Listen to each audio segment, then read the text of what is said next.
All right. Welcome. Welcome back to day two. If you were here yesterday, happy Wednesday. It is July 29th, 2026. And today we're going to read through the rest of Genesis. So, yesterday we covered Genesis 1 through 25. And that, just to give you, just to kind of recap really the purpose of Genesis, because I never really understood the purpose of Genesis. So this was written by Moses, right? The book of Genesis was written by Moses, and it was written while they were in the wilderness. So we haven't gotten to that part in the Bible yet, explaining sort of what's going on right now as this is being written.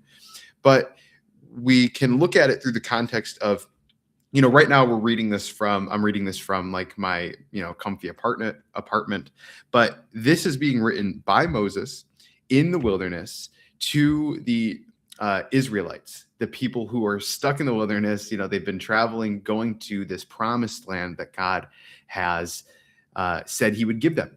And God told Moses to write these things down for the Israelite people, in order to give them encouragement and give them hope and help explain why they're there, what has happened, everything leading up to this moment while they're in the wilderness. And so the purpose of Genesis is really to give the Israel people a history of how they even got there, and to give them an identity as well. I just learned this just by doing some research today. And so basically, it covers from creation through the death of Joseph, who we're going to learn about today. And that is sort of an unknown time period. It's attributed to being about, I believe, a little over 2,000 years, from about 6,000 years ago, about 4,000 AD to about 2,000 years ago, is roughly the time. 2008 or BC to 2000 BC is roughly the time period that Genesis covers. But of course, there's a ton of debate about the time period between creation and Adam. But the Bible's pretty clear that from Adam to today is about 6,000 years of history. So Adam was about 6,000 years ago. So in the first 25 chapters of Genesis, it covers a large amount of time. And it covers just a few key events over a 2,000-year time span between Adam and Abraham's death. That's what we covered in chapters 1 through 25. We see the creation, how God created the world. We see how he created man and woman. And then we see how everything was good and perfect when the world was first created. Then we see how sin was introduced, right? God wanted people to see that the world was perfect. And then there was the fall when humans chose to deviate from God's plan, from God's creation. And so, we see that sin was introduced to the world, and then we see how early humanity unfolds. Sin starts sort of running rampant, and then we see Noah and the flood. God realized it said he regretted making humans, which is very interesting, and I still haven't done research into like understanding that more. But he regretted seeing all the sin that was going on and the wickedness, and he wanted to restart. And so he had Noah create this ark, bring in the animals, flooded the earth, and restarted with Noah's family, the entire human race. And then after that, we see the humans again starting to populate the earth, and they want to make a name for themselves, and they create this giant Tower of Babel. And God was not happy with that, for them coming together for their own pride and their own self-interest. And so he scattered them and scattered them around the world and confused their languages and made all the languages. So that tells us, like, God put that in there to explain to us how we ended up with all these different languages and all these different people, and we're scattered around the world, right?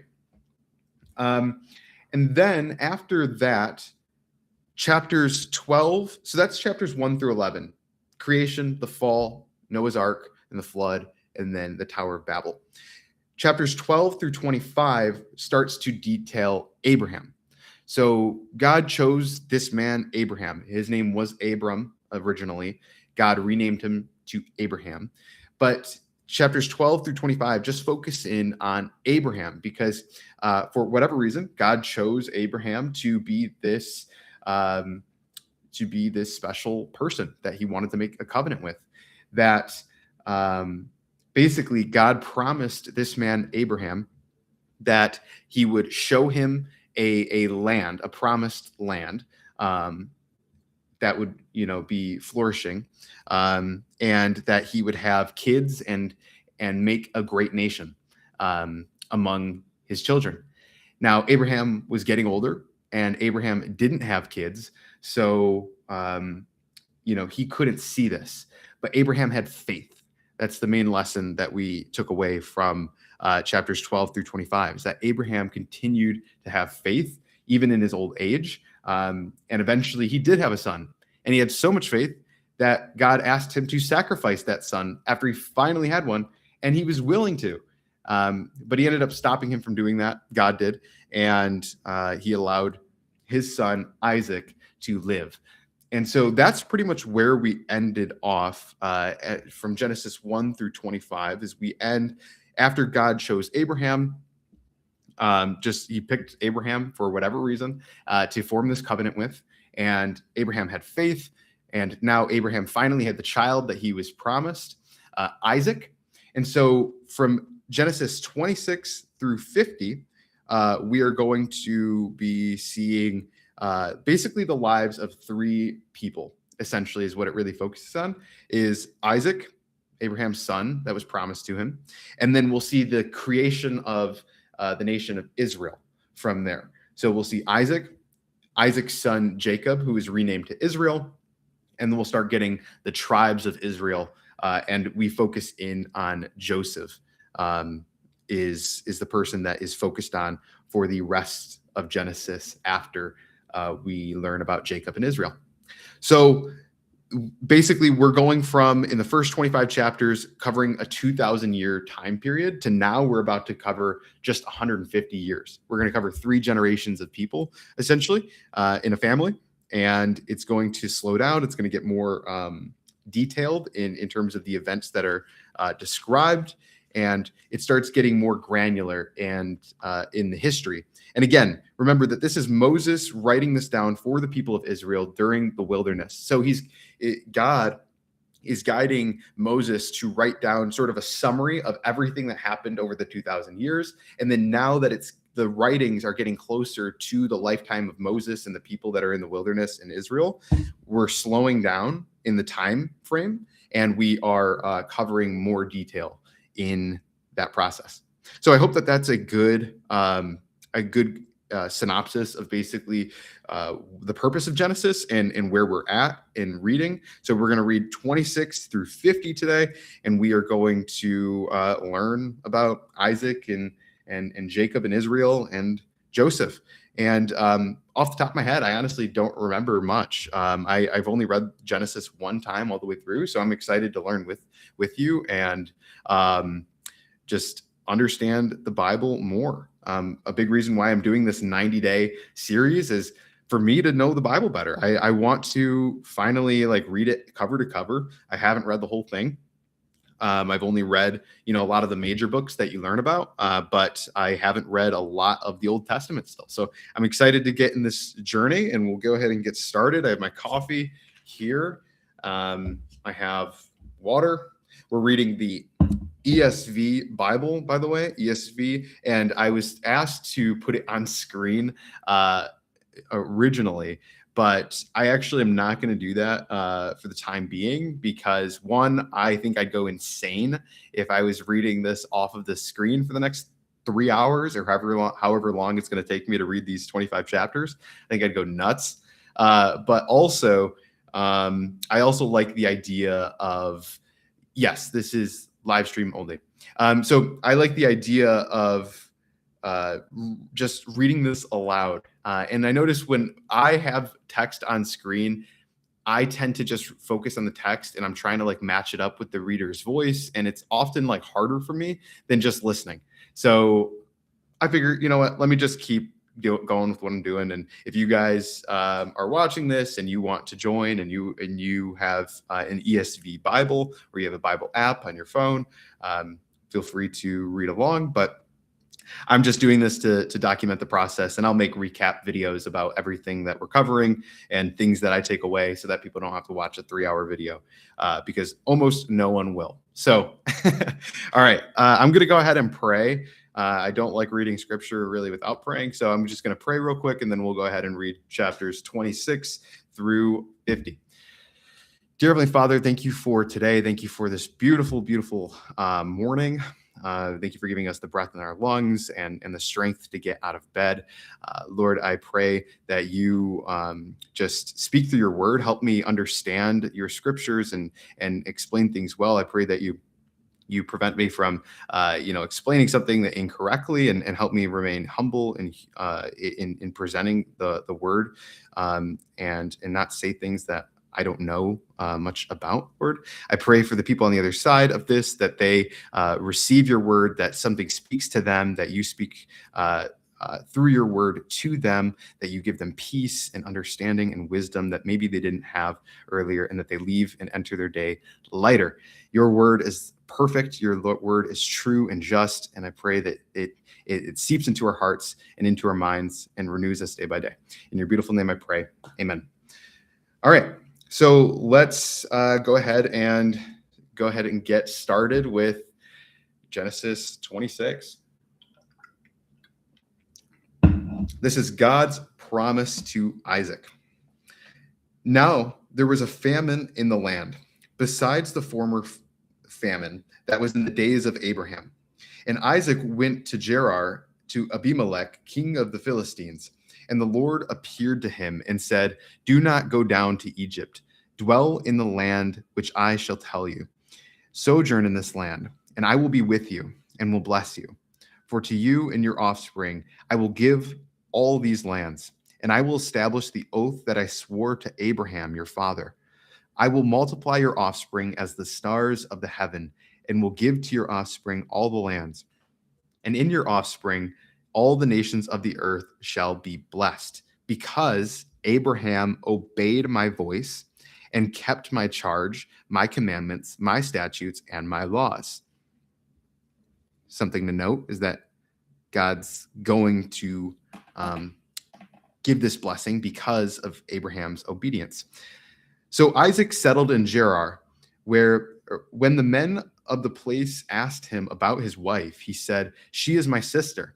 For he feared to say, "my wife," thinking, lest the men of the place should kill me because of Rebekah, because she was attractive in appearance. When he had been there a long time, Abimelech, king of the Philistines, looked out of a window and saw Isaac laughing with Rebekah, his wife. So Abimelech called Isaac and said, "Behold, she is your wife. How then could you say she is my sister?" This is exactly what we saw with Abraham, explaining that Sarai was his sister instead of saying that she was his wife. It's funny that it passes down. So Abimelech called Isaac and said, "Behold, she is your wife. How then could you say she is my sister?" Isaac said to him, "Because I thought, lest I die because of her." Abimelech said, "What is this you have done to us? One of the people might easily have lain with your wife, and you would have brought guilt upon us." So Abimelech warned all the people, saying, "Whoever touches this man or his wife shall surely be put to death." And Isaac sowed in that land and reaped in the same year 100-fold. The Lord blessed him, and the man became rich and gained more and more until he became very wealthy. He had possessions of flocks and herds and many servants, so that the Philistines envied him. Now the Philistines had stopped and filled with earth all the wells that his father's servants had dug in the days of Abraham his father. And Abimelech said to Isaac, "Go away from us, for you are much mightier than we." So Isaac departed from there and encamped in the valley of Gerar and settled there. And Isaac dug again the wells of water that had been dug in the days of Abraham his father, which the Philistines had stopped after the death of Abraham. and he gave them the names that his father had given them. But when Isaac's servants dug in the valley and found there a well of spring water, the herdsmen of Gerar quarreled with Isaac's herdsmen, saying, "The water is ours." So he called the name of the well Esek, because they contended with him. Then they dug another well, and they quarreled over that also. And so he called its name Sitnah. And he moved from there and dug another well, and they did not quarrel over it. So he called its name Rehoboth, saying, "For now the Lord has made room for us, and we shall be fruitful in the land." From there he went up to Beersheba, and the Lord appeared to him that the same night and said, "I am the God of Abraham your father. Fear not, for I am with you, and will bless you, and multiply your offspring for my servant Abraham's sake." So he built an altar there, and called upon the name of the Lord, and pitched his tent there. And there Isaac's servants dug a well. When Abimelech went to him from Gerar with Ahuzath, his advisor, and Phicol, the commander of his army, Isaac said to them, "Why have you come to me, seeing that you hate me and have sent me away from you?" They said, "We see plainly that the Lord has been with you." So he said, "Let there be a sworn pact between us, between you and us, and let us make a covenant with you, that you will not do us harm, just as we have not touched you, and have done to you nothing but good, and have sent you away in peace. You are now blessed of the Lord." So he made them a feast, and they ate and drank. In the morning they rose early and exchanged oaths, and Isaac sent them on their way. And they departed from him in peace. That same day Isaac's servants came and told him about the well that they had dug, and said to him, "We have found water." He called it Sheba. Therefore, the name of the city is Beersheba to this day. When Esau was 40 years old, he took Judith, the daughter of Beeri the Hittite, to be his wife, and Basemath, the daughter of Elon the Hittite, and they made life bitter for Isaac and Rebekah. Esau is Isaac's brother. Chapter 27. When Isaac was old and his eyes were dim, so that he could not see, he called Esau his older son and said to him, Esau is Jacob's brother, Isaac's son. Chapter 27. When Isaac was old and his eyes were dim, so that he could not see, he called Esau his older son and said to him, "My son." And he answered, "Here I am." He said, "Behold, I am old. I do not know the day of my death. Now then, take your weapons, your quiver and your bow, and go out to the field and hunt game for me, and prepare for me delicious food, such as I love, and bring it to me so that I may eat, that my soul may bless you before I die." Now Rebekah was listening when Isaac spoke to his son Esau. So when Esau went to the field to hunt for game and bring it, Rebekah said to her son Jacob, "I heard your father speak to your brother Esau. Bring me game and prepare for me delicious food, that I may eat it and bless you before the Lord before I die. Now, therefore, my son, obey my voice as I command you. Go to the flock and bring me 2 good young goats, so that I may prepare from them delicious food for your father, such as he loves. And you shall bring it to your father to eat, so that he may bless you before he dies." But Jacob said to his mother Rebekah, "Behold, my brother Esau is a hairy man, and I am a smooth man. Perhaps my father will feel me, and I shall seem to be mocking him, and bring a curse upon myself, and not a blessing." His mother said to him, "Let your curse be upon me, my son. Only obey my voice, and go, bring them to me." Okay, interesting. So Isaac's wife, Rebekah, is basically plotting with Jacob, who seems to be her favorite son out of the two, Jacob and Esau. So we have Isaac and Rebekah, and then we have Jacob and Esau, who are brothers. And Isaac's getting old, and he's blind, basically. He can't see.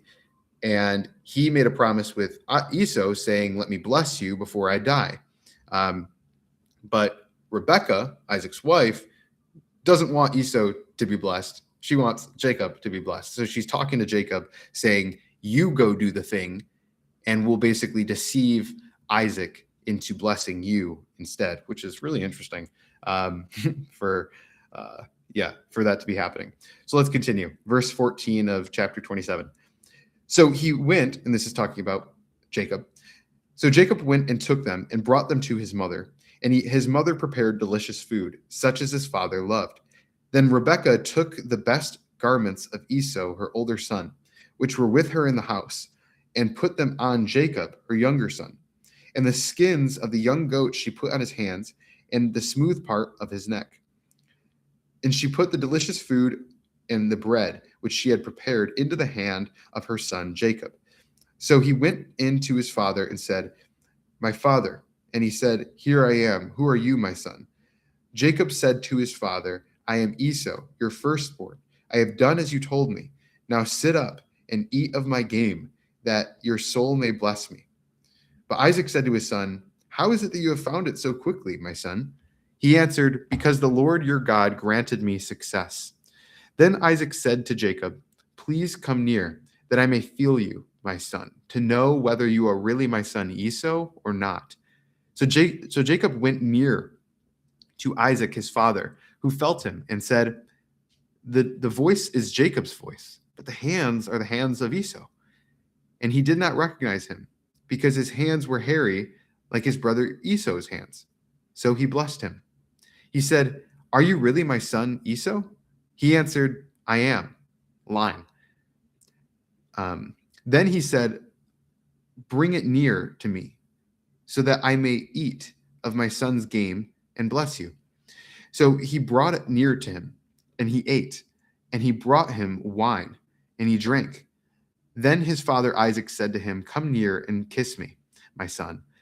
So he came near and kissed him. And Isaac smelled the smell of his garments and blessed him and said, "See, the smell of my son is as the smell of a field that the Lord has blessed. May God give you the dew of heaven and of the fatness of the earth and plenty of grain and wine. Let people serve you and nations bow down to you. Be Lord over your brothers, and may your mother's sons bow down to you. Cursed be everyone who curses you, and blessed be everyone who blesses you." As soon as Isaac had finished blessing Jacob, when Jacob had scarcely gone out from the presence of Isaac his father, Esau, his brother, came in from his hunting. He also prepared delicious food and brought it to his father. And he said to his father, "Let my father arise and eat of his son's game, that you may bless me." His father Isaac said to him, "Who are you?" He answered, "I am your son, your firstborn, Esau." Then Isaac trembled very violently and said, "Who was it then that hunted game and brought it to me? And I ate it all before you came, and I have blessed him. Yes, and he shall be blessed." As soon as Esau heard the words of his father, he cried out with an exceedingly great and bitter cry and said to his father, "Bless me, even me also, O my father." But he said, "Your brother came deceitfully, and he has taken away your blessing." Esau said, "Is he not rightly named Jacob? For he has cheated me these 2 times. He took away my birthright, and behold, now he has taken away my blessing." Then he said, "Have you not reserved a blessing for me?" Isaac answered and said to Esau, "Behold, I have made him lord over you, and all his brothers I have given to him for servants, and with grain and wine I have sustained him. What then can I do for you, my son?" Esau said to his father, "Have you but one blessing, my father? Bless me, even me also, O my father." And Esau lifted up his voice and wept. Then Isaac his father answered and said to him, "Behold, away from the fatness of the earth shall your dwelling be, and away from the dew of heaven on high. By your sword you shall live, and you shall serve your brother. But when you grow restless, you shall break his yoke from your neck."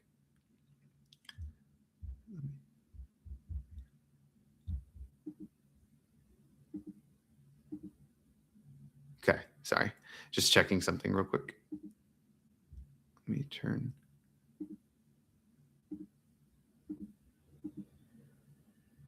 Okay. Verse 41 of 27. So now Esau hated Jacob because of the blessing with which his father had blessed him. And Esau said to himself, the days of mourning for my father are approaching. Then I will kill my brother Jacob. But the words of Esau, her older son, were told to Rebekah. So she sent and called Jacob, her younger son, and said to him, behold, your brother Esau comforts himself about you by planning to kill you. Now, therefore, my son, obey my voice. Arise, flee to Laban, my brother in Haran, and stay with him a while until your brother's fury turns away, until your brother's anger turns away from you, and he forgets what you have done to him. Then I will send and bring you from there. Why should I be bereft of you both in one day?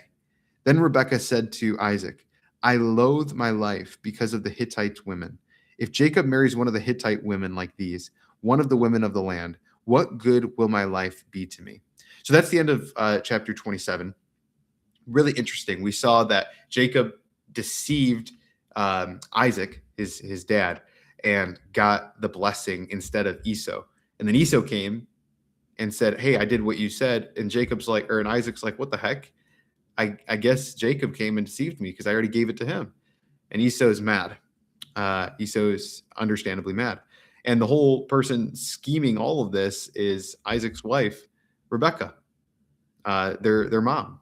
So really, really interesting dynamic that Rebekah has this care specifically for Jacob. So now let's move on to chapter 28. Then Isaac called Jacob and blessed him and directed him. You must not take a wife from the Canaanite women. Arise, go to Padan Aram, to the house of Bethuel, your mother's father, and take as your wife from there one of the daughters of Laban, your mother's brother. God Almighty bless you and make you fruitful and multiply you, that you may become a company of peoples. May he give the blessing of Abraham to you and to your offspring with you, that you may take possession of the land of your sojourning, so that God gave to Abraham. Thus Isaac sent Jacob away, and he went to Padan Aram, to Laban, the son of Bethuel, the Aramean, the brother of Rebekah, Jacob's and Esau's mother. Now Esau saw that Isaac had blessed Jacob, and sent him away to Padan Aram to take a wife from there. And that as he blessed him, he directed him, you must not take a wife from the Canaanite women. And that Jacob obeyed his father and his mother and gone to Padan Aram. So when Esau saw that the Canaanite women did not please Isaac his father, Esau went to Ishmael and took as his wife, besides the wives he had, Mahalath, the daughter of Ishmael, Abraham's son, the sister of Nebaioth. Nebaioth. Oh my gosh, that's a crazy name. Jacob left Beersheba and went toward Haran. And he came to a certain place and stayed there that night, because the sun had set. Taking one of the stones of the place, he put it under his head and lay down in that place to sleep. And he dreamed, and behold, there was a ladder set up on the earth, and the top of it reached to heaven. And behold, the angels of the Lord were ascending and descending on it. And behold, the Lord stood above it and said, I am the Lord, the God of Abraham your father, and the God of Isaac. The land on which you lie, I will give to you and to your offspring. Your offspring shall be like the dust of the earth, and you shall spread abroad to the west and to the east and to the north and to the south. And in you and your offspring shall all the families of the earth be blessed. Wow, really interesting there. Actually, I want to pause for a second, because God is telling Jacob here, saying that through your offspring, right? He's saying that, he's saying that through your offspring shall all the families of the earth be blessed. That is really significant. All the families of the earth, not just God's chosen people, not just the Israelites. This is saying all of the earth will be blessed through your offspring. And as we learn way later, we're pointing to Jesus. were pointing to Jesus. This is where Jesus is needed, because in a lot of the Old Testament, it's all the covenant with the Israelite people, and not just all the people. Like, it's not directed at all the people of the earth. And so when Jesus came, he fulfilled the law, and the gospel spread to people outside of the Israelites as well. It spread to all of the earth. Everyone is welcome. God wishes all to be saved. So it's just really, really cool to see that we're kind of already in Genesis pointing to the offspring, eventually, which is Jesus, that will bless all the families of the earth. Super, super cool. So let's continue. Verse 15 of chapter 28. Behold, I am with you and will keep you wherever you go, and will bring you back to this land. For I will not leave you until I have done what I have promised you. Then Jacob awoke from his sleep and said, surely the Lord is in this place, and I did not know it. And he was afraid and said, how awesome is this place? This is none other than the house of God, and this is the gate of heaven. So early in the morning, Jacob took the stone that he had put under his head and set it up for a pillar and poured oil on top of it. He called the name of that place Bethel, but the name of the city was Luz at the first. Luz, I'm not sure. Then Jacob made a vow, saying, if God will be with me and will keep me in this way that I go, and will give me bread to eat and clothing to wear, so that I may come again to my father's house in peace, then the Lord shall be my God. And this stone, which I have set up for a pillar, shall be God's house. And of all that you give me, I will give a tenth to you.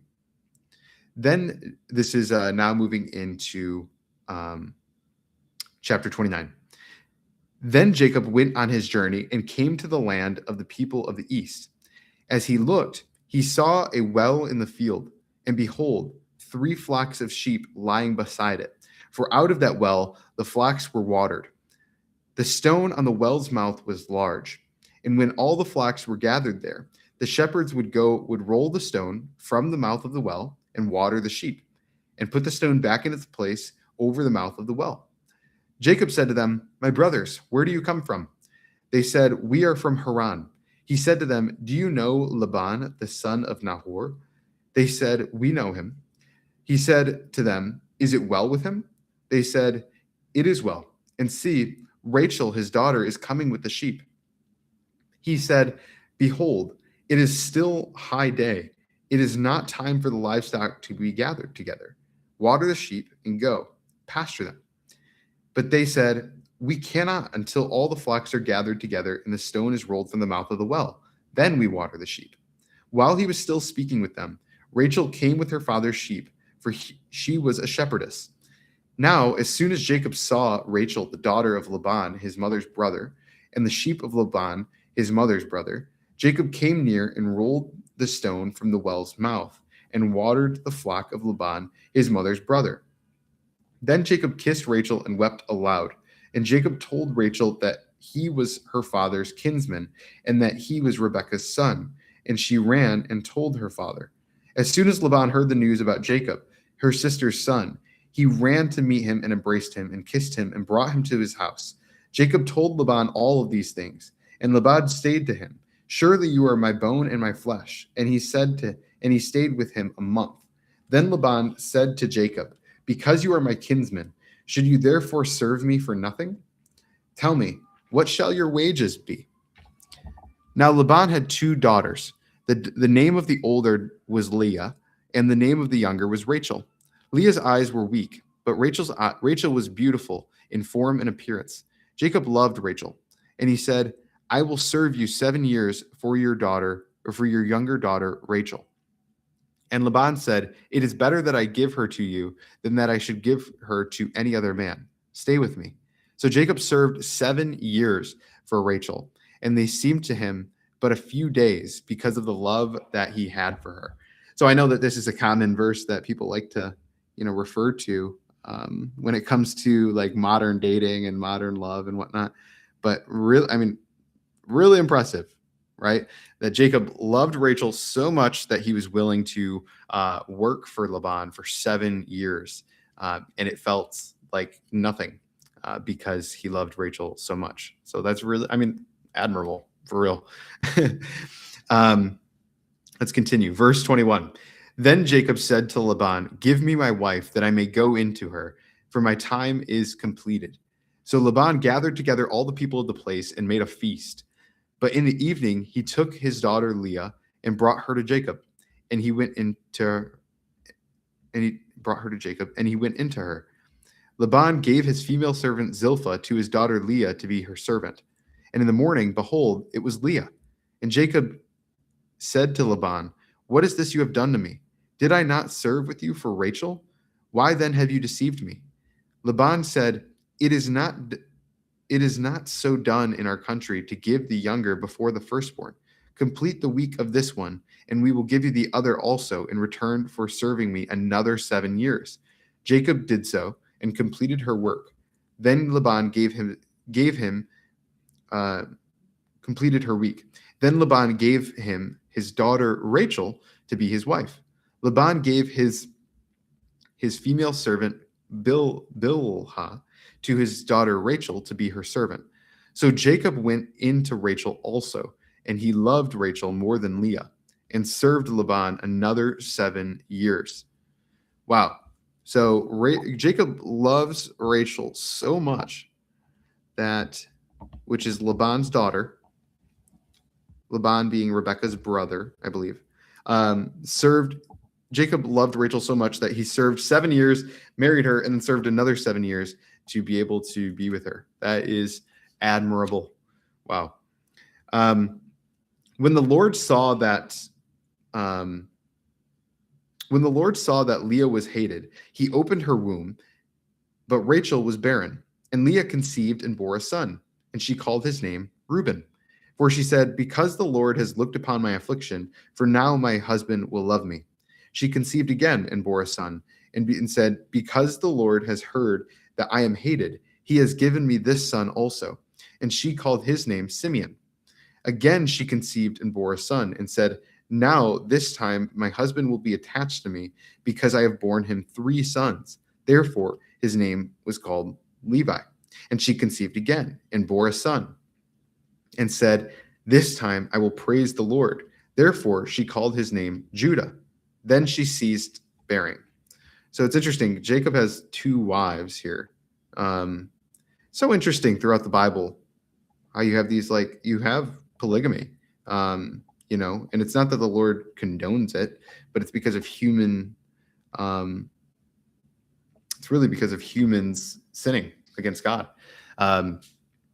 But really, really interesting. And in this case, Leah thinks that by having more children that Jacob's going to love her over Rachel, but doesn't seem to be the case. So let's continue as we're explaining Jacob's children, because now we're seeing the names of these children: Reuben, Simeon, Levi, Judah. These are what are going to become the 12 tribes of Israel, because Jacob's going to be renamed to Israel, and then all his children are the beginnings of the 12 tribes of Israel. So we're about to see that pretty soon. Let's continue talking about Rachel and Leah, Jacob's wives. Chapter 30. When Rachel saw that she bore Jacob no children, she envied her sister. She said to Jacob, "Give me children, or I shall die." Jacob's anger was kindled against Rachel, and he said, "Am I in the place of God, who has withheld from you the fruit of the womb?" Then she said, "Here is my servant Bilhah. Go into her, so that she may give birth on my behalf, that even I may have children through her." So she gave him her servant Bilhah as a wife, and Jacob went in to her. And Bilhah conceived and bore Jacob a son. Then Rachel said, "God has judged me, and has also heard my voice and given me a son." Therefore she called his name Dan.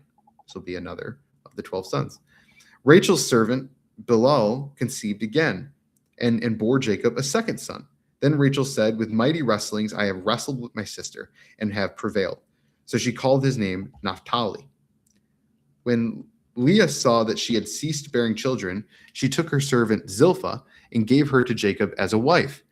Then Leah's servant Zilpah bore Jacob a son. And Leah said, "Good fortune has come." So she called his name Gad. Leah's servant Zilpah bore Jacob a second son, and Leah said, "Happy am I, for women have called me happy." So she called his name Asher. In the days of wheat harvest, Reuben went and found mandrakes in the field and brought them to his mother Leah. Then Rachel said to Leah, "Please give me some of your son's mandrakes." But she said to her, "Is it a small matter that you have taken away my husband? Would you take away my son's mandrakes also?" Rachel said, "Then he may lie with you tonight in exchange for your son's mandrakes." When Jacob came from the field in the evening, Leah went out to meet him and said, You must come in to me, for I have hired you with my son's mandrakes." So he lay with her that night. And God listened to Leah, and she conceived and bore Jacob a fifth son. Leah said, "God has given me my wages because I gave my servant to my husband." So she called his name Issachar. And Leah conceived again, and she bore Jacob a sixth son. Then Leah said, "God has endowed me with a good endowment. Now my husband will honor me because I have borne him six sons." So she called his name Zebulun. Afterward, she bore a daughter and called her name Dinah. Then God remembered Rachel and listened to her and opened her womb. She conceived and bore a son and said, "God has taken away my reproach." And she called his name Joseph, saying, "May the Lord add to me another son." So Joseph, this is the son that's going to that we're gonna shift into focusing on toward the end of Genesis. As soon as Rachel had borne Joseph, Jacob said to Laban, "Send me away, that I may go to my own home and country. Give me my wives and my children, for whom I have served you, that I may go, for you know the service that I have given you." But Laban said to him, "If I have found favor in your sight, I have learned by divination that the Lord has blessed me because of you. Name your wages, and I will give it." Jacob said to him, "You yourself know how I have served you, and how your livestock has fared with me. For you had a little before I came, and it has increased abundantly, and the Lord has blessed you wherever I turned. But now, when shall I provide for my own household also?" He said, "What shall I give you?" Jacob said, "You shall not give me anything. If you will do this for me, I will again pasture your flock and keep it. Let me pass through all your flock today, removing from it every speckled and spotted sheep and every black lamb, and the spotted and speckled among the goats, and they shall be my wages. So my honesty will answer for me later when you come to look into my wages with you. Everyone that is not speckled and spotted among the goats and black among the lambs, if found with me, shall be counted stolen." And Laban said, "Good, let it be as you have said." But that day Laban removed the male goats that were striped and spotted, and all the female goats that were speckled and spotted, every one of them, every one that had white on it, and every lamb that was black, and put them in charge of his sons. And he set a distance of 3 days' journey between himself and Jacob, and pastured the rest of Laban's flock. Then Jacob took fresh sticks of poplar and almond and plane trees, and peeled white streaks in them, exposing the white of the sticks. He set the sticks that he had peeled in front of the flocks in the troughs, and that is the watering places where the flocks came to drink. And since they bred when they came to drink, the flocks bred in front of the sticks, so that the flocks brought forth striped, speckled, and spotted. And Jacob separated the lambs and set the faces of the flocks toward the striped, and all the black in the flock of Laban. He put in his own droves apart. Wow, hang on, I'm getting lost. He put in his own droves apart and did not put them with Laban's flock. Whenever the stronger of the flock were breeding, Jacob would lay sticks in the troughs before the eyes of the flock, that they may breed among the sticks. But the feebler of the flock, he would not lay them there. So the feebler would be Laban's, and the stronger Jacob's. Okay.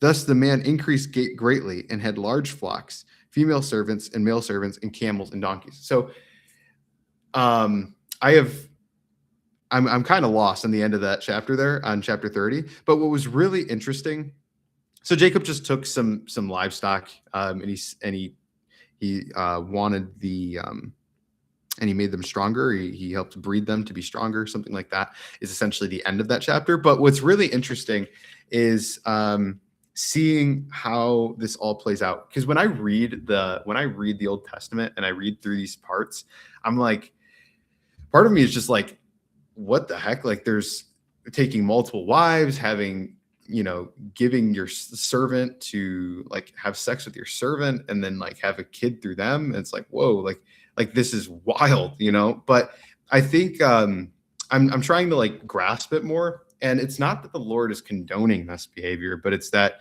it's just humans being humans and out of their jealousy and sin. And I think we see throughout the Bible that the Lord is able to use imperfect human beings to still accomplish his will, right? And even with our sin, even with our pride and our jealousy and envy, which is what you're seeing here, you're seeing two wives who want to have more kids with Jacob in order to receive love. And you're seeing them kind of fight with each other and through envy, really committing sin in order to have more children. And it's all like out of pride and out of just self-seeking behavior. But the Lord still uses it for the good of those who love him, right? So just really, really cool to see that, even us to this day, we're not perfect. We're not good. We commit a lot of sin, and the Lord still sees past it. He even sometimes uses it. Even when we commit sin, we make the wrong choice, he will still work it out for good for those who love him. So let's continue on to verse or chapter 31 here. Now that Jacob, he served Laban, his mom's brother, and he got himself a few wives and a bunch of kids that are going to become the tribes of Israel. So now he's coming back. He's fleeing from Laban. So this is chapter 31. Now Jacob heard that the sons of Laban were saying, Jacob has taken all that was our father's, and from what was our father's, he has gained all this wealth. And Jacob saw that Laban did not regard him with favor as before. Then the Lord said to Jacob, return to the land of your fathers and to your kindred, and I will be with you. So Jacob sent and called Rachel and Leah into the field where his flock was, and said to them, I see that your father does not regard me with favor as he did before, but the God of my father has been with me. And you know that I have served your father with all my strength. Yet your father has cheated me and changed my wages 10 times. But God did not permit me to harm him, or permit him to harm me. If he said, the spotted shall be your wages, then all the flock bore spotted. And if he said, the striped shall be your wages, then all the flock bore striped. This God has taken away the livestock of your father and given them to me. In the breeding season of the flock, I fitted up my eyes and saw in a dream that the goats that mated with the flock were striped, spotted, and mottled. Then the angel of God said to me in a dream, Jacob. And I said, here I am. And he said, lift up your eyes and see all the goats that mate with the flock and striped and spotted and mottled. For I have seen all that Laban is doing to you. I am the God of Bethel, where you anointed a pillar and made a vow to me. Now arise, go out of this land, and return to the land of your kindred. Then Rachel and Leah answered and said to him, is there any portion or inheritance left to us in our father's house? Are we not regarded by him as foreigners? For he has sold us, and he has indeed devoured our money. All the wealth that God has taken away from our father belongs to us and to our children. Now then, whatever God has said to you, do.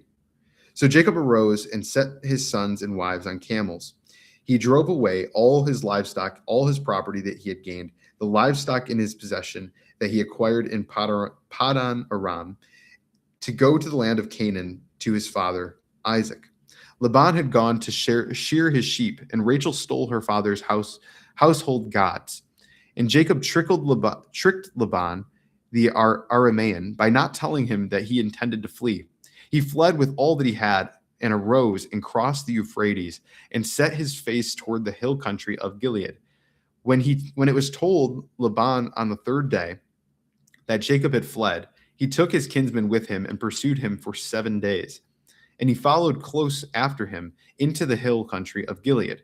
But God came to Laban the Aramean in a dream by night and said to him, "Be careful not to say anything to Jacob, either good or bad." And Laban overtook Jacob. Now Jacob had pitched his tent in the hill country, and Laban and his kinsmen pitched tents in the hill country of Gilead. And Laban said to Jacob, "What have you done, that you have tricked me and driven away my daughters like captives of the sword? Why did you flee secretly and trick me, and did not tell me, so that I might have sent you away with the mirth and songs, with tambourine and lyre? And why did you not permit me to kiss my sons and daughters farewell? Now you have done foolishly. It is in my power to do you harm. But the God of your father spoke to me last night, saying, 'Be careful not to say anything to Jacob, either good or bad.' And now you have gone away, because you longed greatly for your father's house. But why did you steal my gods?" Jacob answered and said to Laban, "Because I was afraid, for I thought you would take your daughters from me by force. Anyone with whom you find your gods shall not live. In the presence of our kinsmen, point out what I have that is yours, and take it." Now Jacob did not know that Rachel had stolen them. Interesting. So Jacob flees Laban. I do these recaps just for my own sanity and to make sure I'm like not losing track here, because there's so much. But like Jacob flees Laban after working for him because he's afraid that Laban's going to cheat him. Laban comes and is angry and chases after Jacob and catches him. But what's cool is, just as you see in Psalms, where David is, saying basically, crying out that about his enemies that encircle him, and God is consistently saying that he will protect David from his enemies. It's interesting that you kind of see that play out here, where Laban is chasing after Jacob out of anger, but right before he catches Jacob, God visits Laban in a dream and basically forces him to stop, forces him to not harm Jacob and say anything good or bad. And he convicts Laban about that. So just super cool that, I think about myself right now. I need to have faith that the Lord is actively moving to keep me safe and protect me. And everything he says in his word, he does, and it's true. And there's so many examples of it. And this is just another example of it right here. So let us continue. And so Jacob said, you can kill whoever, we'll kill whoever stole your gods, because he didn't know that his wife Rachel stole them. So let's see how this plays out. So Laban went into Jacob's tent and into Leah's tent and into the tent of the 2 female servants, but he did not find them. And he went out of Leah's tent and entered Rachel's. Now Rachel had taken the household gods and put them in the camel's saddle and sat on them. Laban felt all about the tent, but did not find them. And she said to her father, "Let not my lord be angry that I cannot rise before you, for the way of women is upon me." So he searched, but did not find the household gods. Then Jacob became angry and berated Laban. Jacob said to Laban, "What is my offense? What is my sin that you have hotly pursued me? For you have felt through all my goods. What have you found of all your household goods? Set it here before my kinsmen and your kinsmen, that they may decide between us two. These 20 years I have been with you. Your ewes," I actually don't know how to say that, EWES, "your ewes and your female goats have not miscarried, and I have not eaten the rams of your flocks. What was torn by wild beasts I did not bring to you. I bore the loss of it myself. From my hand you required it, whether stolen by day or stolen by night. There I was. By day the heat consumed me, and the cold by night, and my sleep fled from my eyes. These 20 years I have been in your house. I served you 14 years for your 2 daughters and 6 years for your flock, and you have changed my wages 10 times. If the God of my father, the God of Abraham, and the fear of Isaac had not been on my side, surely by now you would have sent me away empty-handed. God saw my affliction and the labor of my hands and rebuked you last night. Then Laban answered and said to Jacob, the daughters are my daughters, the children are my children, the flocks are my flocks, and all that you see is mine. But what can I do this day for these my daughters, or for their children whom they have borne? Come now, let us make a covenant, you and I, and let it be a witness between you and me. So Jacob took a stone and set it up as a pillar. And Jacob said to his kinsmen, gather stones. And they took stones and made a heap, and they ate there by the heap. Laban called it Jegar Sahadutha, but Jacob called it Galid.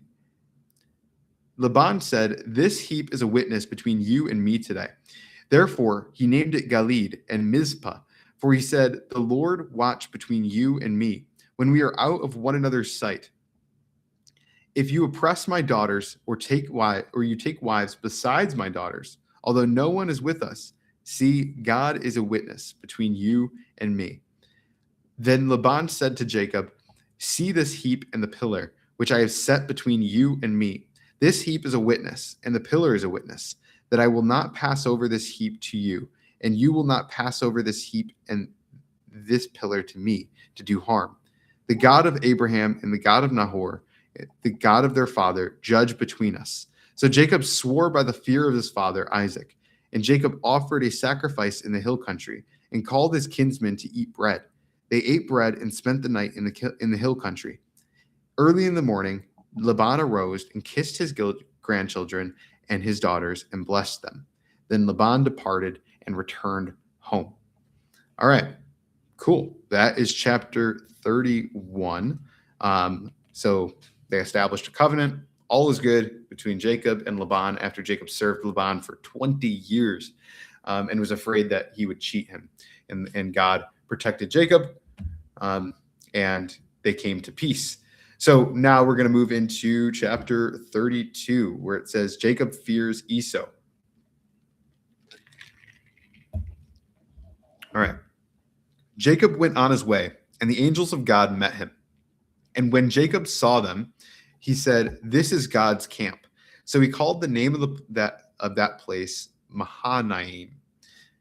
And Jacob sent messengers before him to Esau, his brother, in the land of Seir, the country of Edom, instructing them, thus you shall say to my lord Esau, thus says your servant Jacob, I have sojourned with Laban and stayed until now.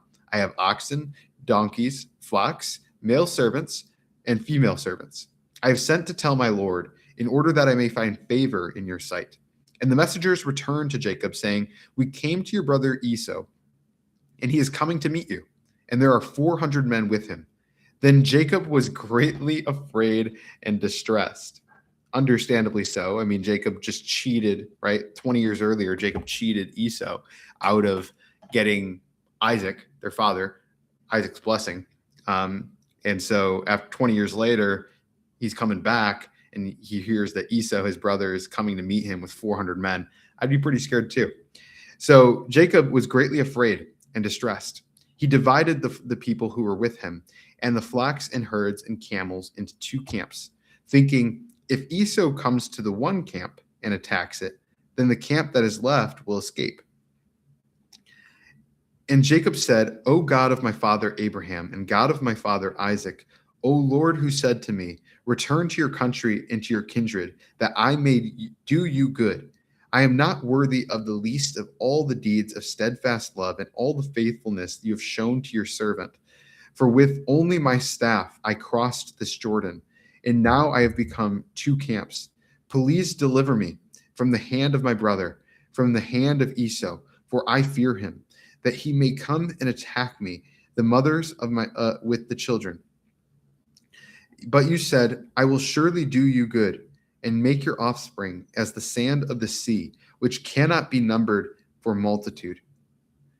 That is really, really good. Something I want to point out here in this is Genesis 32, verse 9 through 12. Something I'm just noticing is this is a really, really good example of prayer and how to pray. Jacob is addressing God and who he is, saying, the God of my father and God of my father Isaac, and then reminding himself of what the Lord had said to him previously and what the Lord has already done for him. And then also in saying, like, you've already done so much. You've shown me so much steadfast love and faithfulness. And he's saying that I am not worthy. He's humbling himself. I am not worthy of what you have done, but then still making an ask, right, of God, because God wants to give. And so he's saying, please deliver me from the hand of my brother. You've already done all these things. I'm not worthy of it, but please deliver me from the hand of my brother. And then thinking back on the scripture, thinking back on the words that the Lord has already given to Jacob and repeating them. But you said, I will surely do you good and make your offspring as the sand of the sea, which cannot be numbered for multitude.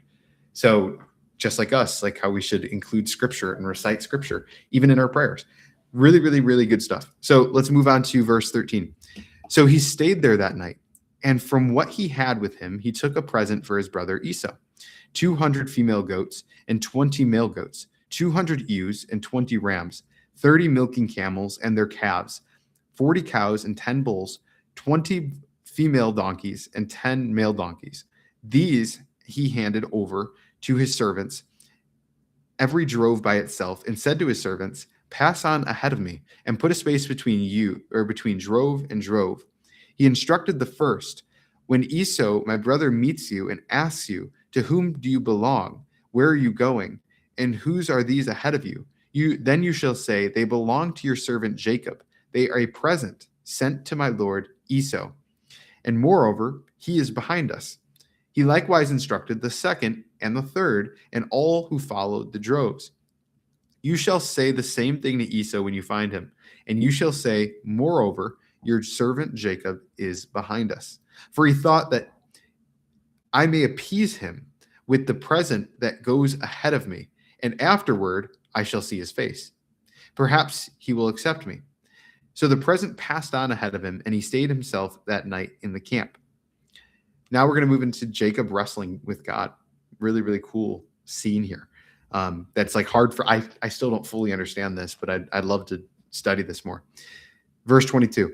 That same night he arose and took his 2 wives, his 2 female servants, and his 11 children, and crossed the ford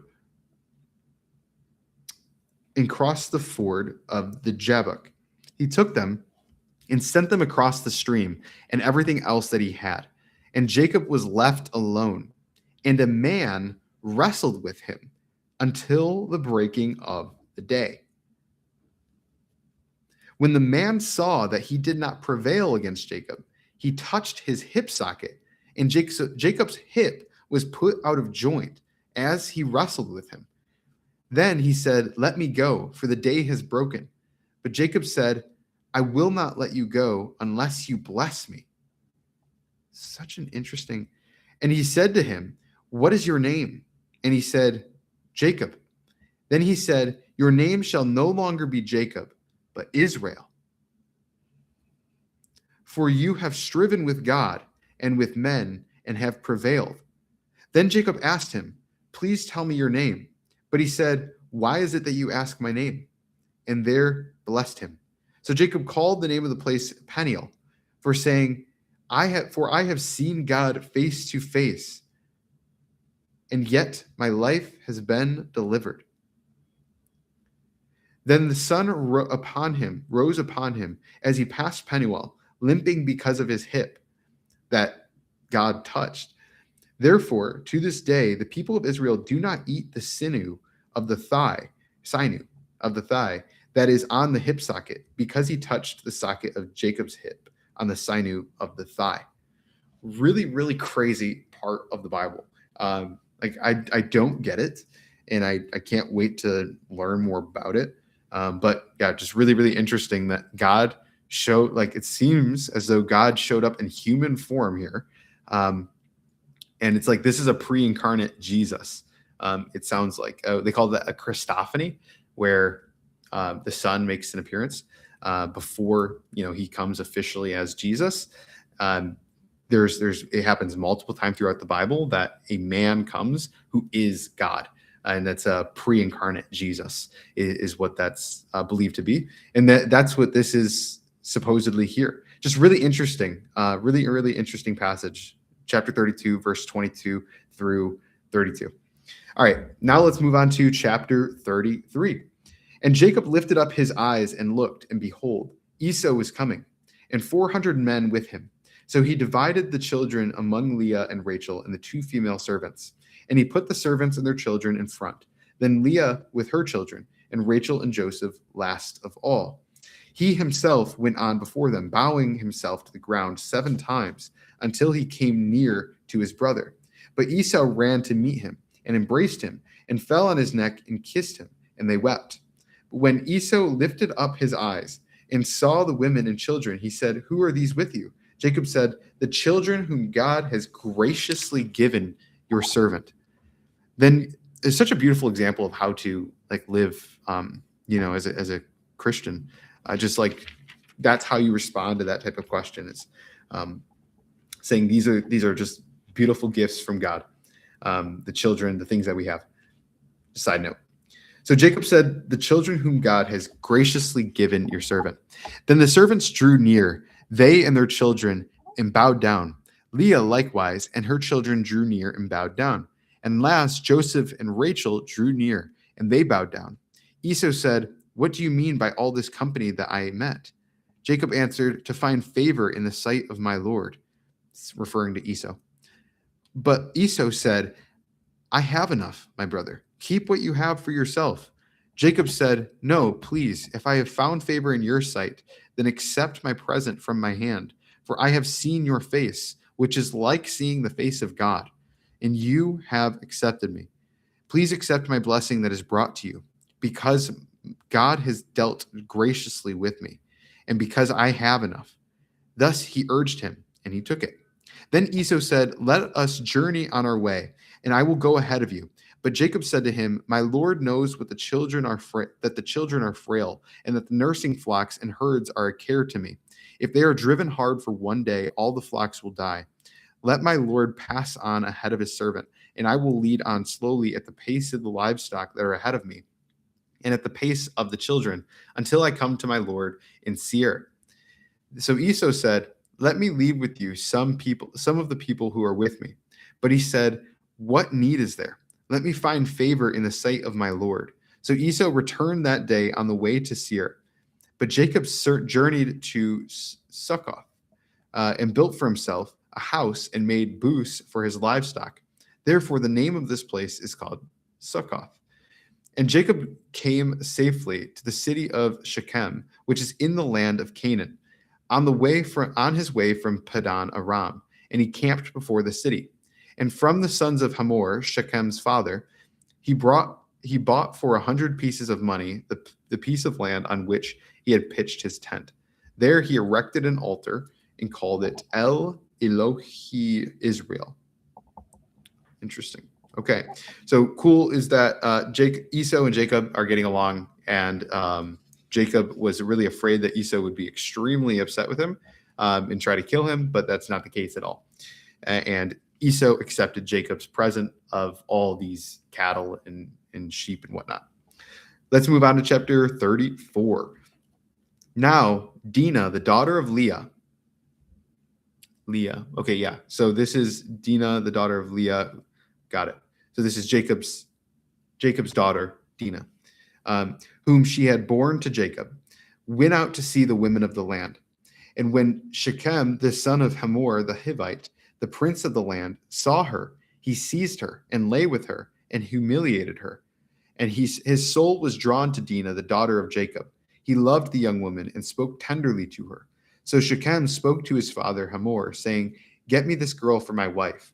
Now Jacob heard that he had defiled his daughter Dinah, but his sons were with his livestock in the field. So Jacob held his peace until they came. And Hamor, the father of Shechem, went out to Jacob to speak with him. The sons of Jacob had come in from the field as soon as they heard of it, and the men were indignant and very angry, because he had done an outrageous thing in Israel by lying with Jacob's daughter, for such a thing must not be done.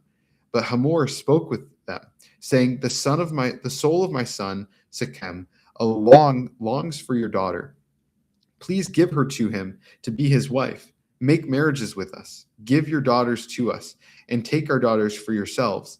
You shall dwell with us, and the land shall be open to you. Dwell and trade in it, and get property in it. Shechem also said to her father and to her brothers, let me find favor in your eyes, and whatever you say to me, I will give. Ask me for as great a bride price and gift as you will, and I will give whatever you say to me. Only give me the young woman to be my wife. The sons of Jacob answered Shechem and his father Hamor deceitfully, because he had defiled their sister Dinah. They said to them, we cannot do this thing, to give our sister to one who is uncircumcised, for that would be a disgrace to us. Only on this condition will we agree with you, that you will become as we are, by every male among you being circumcised. Then we will give our daughters to you, and we will take your daughters to ourselves, and we will dwell with you and become one people. But if you will not listen to us and be circumcised, then we will take our daughter and we will be gone. Their words pleased Hamor and Hamor's son Shechem, and the young man did not delay to do the thing, because he delighted in Jacob's daughter. Now he has the most honored of all his father's house. So Hamor and his son Shechem came to the great gate of their city and spoke to the men of their city, saying, these men are at peace with us. Let them dwell in the land and trade in it. For behold, the land is large enough for them. Let us take their daughters as wives, and let us give them our daughters. Only on this condition will the men agree to dwell with us, to become one people, when every male among us is circumcised as they are circumcised. Will not their livestock, their property, and all their beasts be ours? Only let us agree with them, that they will dwell with us. And all who went out of the gate of his city listened to Hamor and his son Shechem, and every male was circumcised. All who went out of the gate of his city. On the third day, when they were sore, so they just got circumcised, like they just circumcised themselves or each other. That is painful.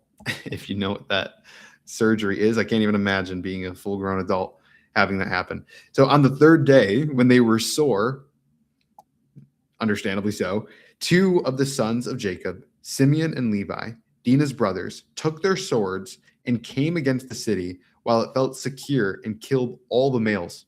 They killed Hamor and his son Shechem with the sword, and took Dinah out of Shechem's house and went away. The sons of Jacob came upon the slain and plundered the city, because they had defiled their sister. They took their flocks and their herds, their donkeys, and whatever was in the city and in the field, all their wealth, all their little ones and their wives, all that was in the houses, they captured and plundered. Then Jacob said to Simeon and Levi, you have brought trouble on me by making stink in the inhabitants of the land, the Canaanites and the Perizzites. My numbers are few, and if they gather themselves against me and attack me, I shall be destroyed, both I and my household. But they said, should he treat our sister like a prostitute? So this is that's the end of chapter 34. Really interesting chapter. Like I said, this is a description of what happened, right? This is a description of the actions that have taken place leading up to, this is what Moses is writing of everything that's happened in Israel's history. And I think that's important to at least that's important to me to remind myself of, because otherwise when I was first reading this, I'm like, this is crazy that, when you're coming to faith, I think a lot of people, or you're not of the faith yet, you see this and you're like, this is crazy that this is in the Bible. This is God's word. And I think the most important delineation to make is that it's not being condoned. It's not being condoned. It's saying that this is just what happened, right? It's sin. These men are deceiving out of anger for their sister being humiliated. Simeon and Levi is who it was. They killed they deceived these guys, saying, if you get circumcised, we'll agree with you. They let them get circumcised, go through that pain, and then they kill them. And they take everything that they have. And Jacob is not happy with his sons that did this. And their sons are like, should he treat our sister like a prostitute? So this is a very similar thing to like what you see today about, people trying to get revenge, get anger, instead of trusting the Lord, that the vengeance belongs to the Lord. So it's just interesting that, humans will be humans, and we've been this way since the beginning of time. That's what it's written to see. So let's see how this plays out. So chapter 35, God said to Jacob, arise. Hang on. God said to Jacob, arise, go up to Bethel and dwell there. Make an altar there to the Lord, or to the God who appeared to you when you fled from your brother Esau. So Jacob said to his household and to all who were with him, put away the foreign gods that are among you, and purify yourselves, and change your garments. Let us arise and go up to Bethel, so that I may make there an altar to the God who answers me in the day of my distress and has been with me wherever I have gone. So they gave to Jacob all the foreign gods that they had, and the rings that were in their ears. Jacob hid them under the terebinth tree that was near Shechem. And as they journeyed, a terror from God fell upon the cities that were around them, so that they did not pursue the sons of Jacob. And Jacob came to Luz, that is Bethel, which is in the land of Canaan, he and all the people who were with him. And there he built an altar and called the place El Bethel, because there God had revealed himself to him when he fled from his brother. And Deborah, Rebekah's nurse, died, and she was buried under an oak below Bethel. So he called its name Elon Bakuth. So God appeared to Jacob again when he came from Padan Aram and blessed him. And God said to him, your name is Jacob. No longer shall your name be Jacob, but Israel shall be your name. So he called his name Israel. And God said to him, I am God Almighty. Be fruitful and multiply. A nation and a company of nations shall come from you, and kings shall come from your own body. The land that I gave to Abraham and Isaac, I will give to you. I will give the land to your offspring after you. Then God went up from him in the place where he had spoken with him. And Jacob set up a pillar in the place where he had spoken with him, a pillar of stone. He poured out a drink offering on it, and poured oil on it. So Jacob called the name of the place where God had spoken with him, Bethel.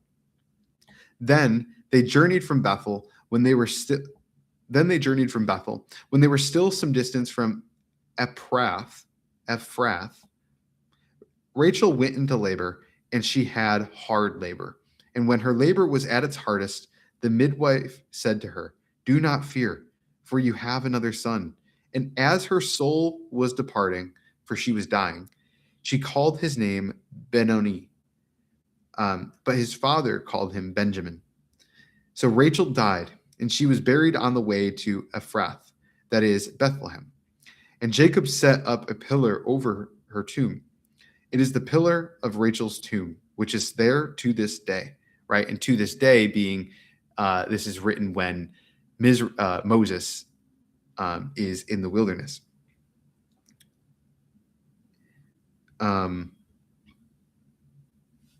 Israel journeyed on and pitched his tent beyond the tower of Eder. While Israel lived in that land, Reuben went and lay with Bilhah, his father's concubine, and Israel heard of it. Now the sons of Jacob were 12. The sons of Leah, so there we go. The sons of Jacob were 12. These are going to become the 12 tribes of Israel. The sons of Leah, Reuben, Jacob's firstborn, Simeon, Levi, Judah, Issachar, and Zebulun. Then the sons of Rachel, Joseph and Benjamin. The sons of Bilhah, Rachel's servant, Dan and Naphtali. The sons of Zilpah, Leah's servant, Gad, and Asher. These were the sons of Jacob who were born to him in Padan Aram. And Jacob came to his father Isaac. Mamre, or Mamre, I'm not sure, or Kiriath Arba, that is Hebron, where Abraham and Isaac had sojourned. Now the days of Isaac were 180 years, and Isaac breathed his last, and he died, and was gathered to his people, old and full of days, and his sons Esau and Jacob buried him. All right, so now Isaac has died. And so now the rest of it, we're just going to talk about in the rest of Genesis from 36 through 50. We're going to keep talking about Esau and a little bit about Jacob. And then we're going to get into talking about Joseph. And then Joseph, it goes all the way through the end of Genesis is when Joseph dies. And then Exodus starts, and that's when we transition to learning about Moses. So just kind of keeping everything in context here. So we're going to move into chapter 36. This is about Esau's descendants. These are the generations of Esau, that is Edom. Esau took his wives from the Canaanites, Adah, the daughter of Elon, the Hittite. Wow, this name. Aholibama, the daughter of Anah, the daughter of Zibeon, the Hivite, and Basemath, Ishmael's daughter, the sister of Nebaioth, and Adah bore to Esau, Eliphaz, Basemath bore Reuel, and Aholibama bore Jush, Jalam, and Korah. Wow, tough names. These are the sons of, there's actually a ton of names in here. This is going to be, I'm going to butcher this. So just to prepare you, these are the names of Esau who were born to him in the land of Canaan. Then Esau took his wives, his sons, his daughters, and all the members of his household, his livestock, all the beasts, and all his property that he had acquired in the land of Canaan. He went into a land away from his brother Jacob, for their possessions were too great for them to dwell together. The land of their sojournings could not support them because of their livestock. So Esau settled in the hill country of Seir. Esau is Edom. These are the generations of Esau, the father of the Edomites, in the hill country of Seir. These are the names of Esau's sons: Eliphaz, the son of Adah, the wife of Esau; Reuel, the son of Basemath, the wife of Esau. The sons of Eliphaz were Teman, Omar, Zepho, Gatam, and Kenaz. Timnah was a concubine of Eliphaz, Esau's son. She bore Amalek to Eliphaz. These are the sons of Adah, Esau's wife. Wow. Okay. These are the sons of Reuel: Nahath, Zerah, Shema, and Mizah. These are the sons of Basemath, Esau's wife.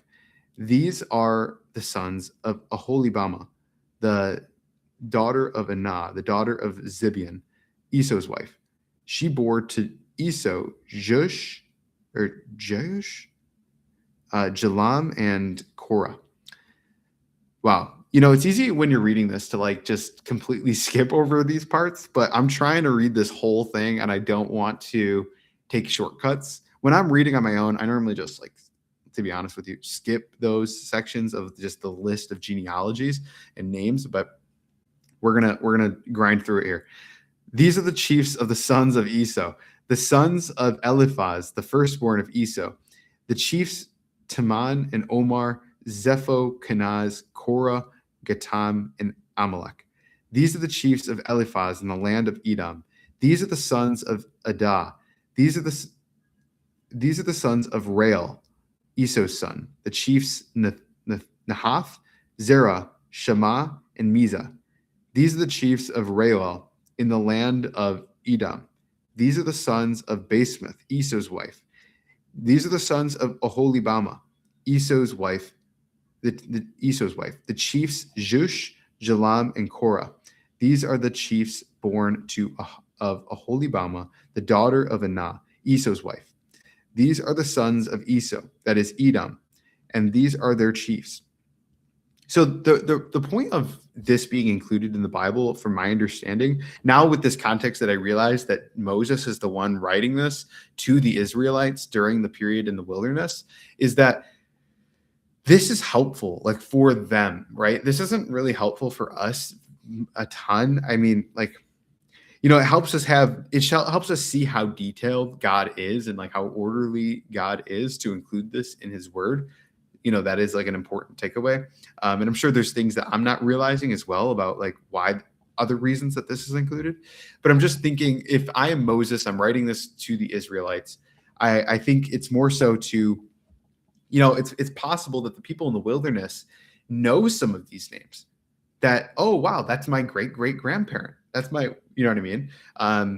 They might know their lineage, and that this helps them make sense of their lineage. And so when Moses is writing down these names of people and saying these are the sons of this person, I wonder if that's helpful for the Israelites at that time who he's writing this to, for them to be able to be like, oh, okay, so like that's our history.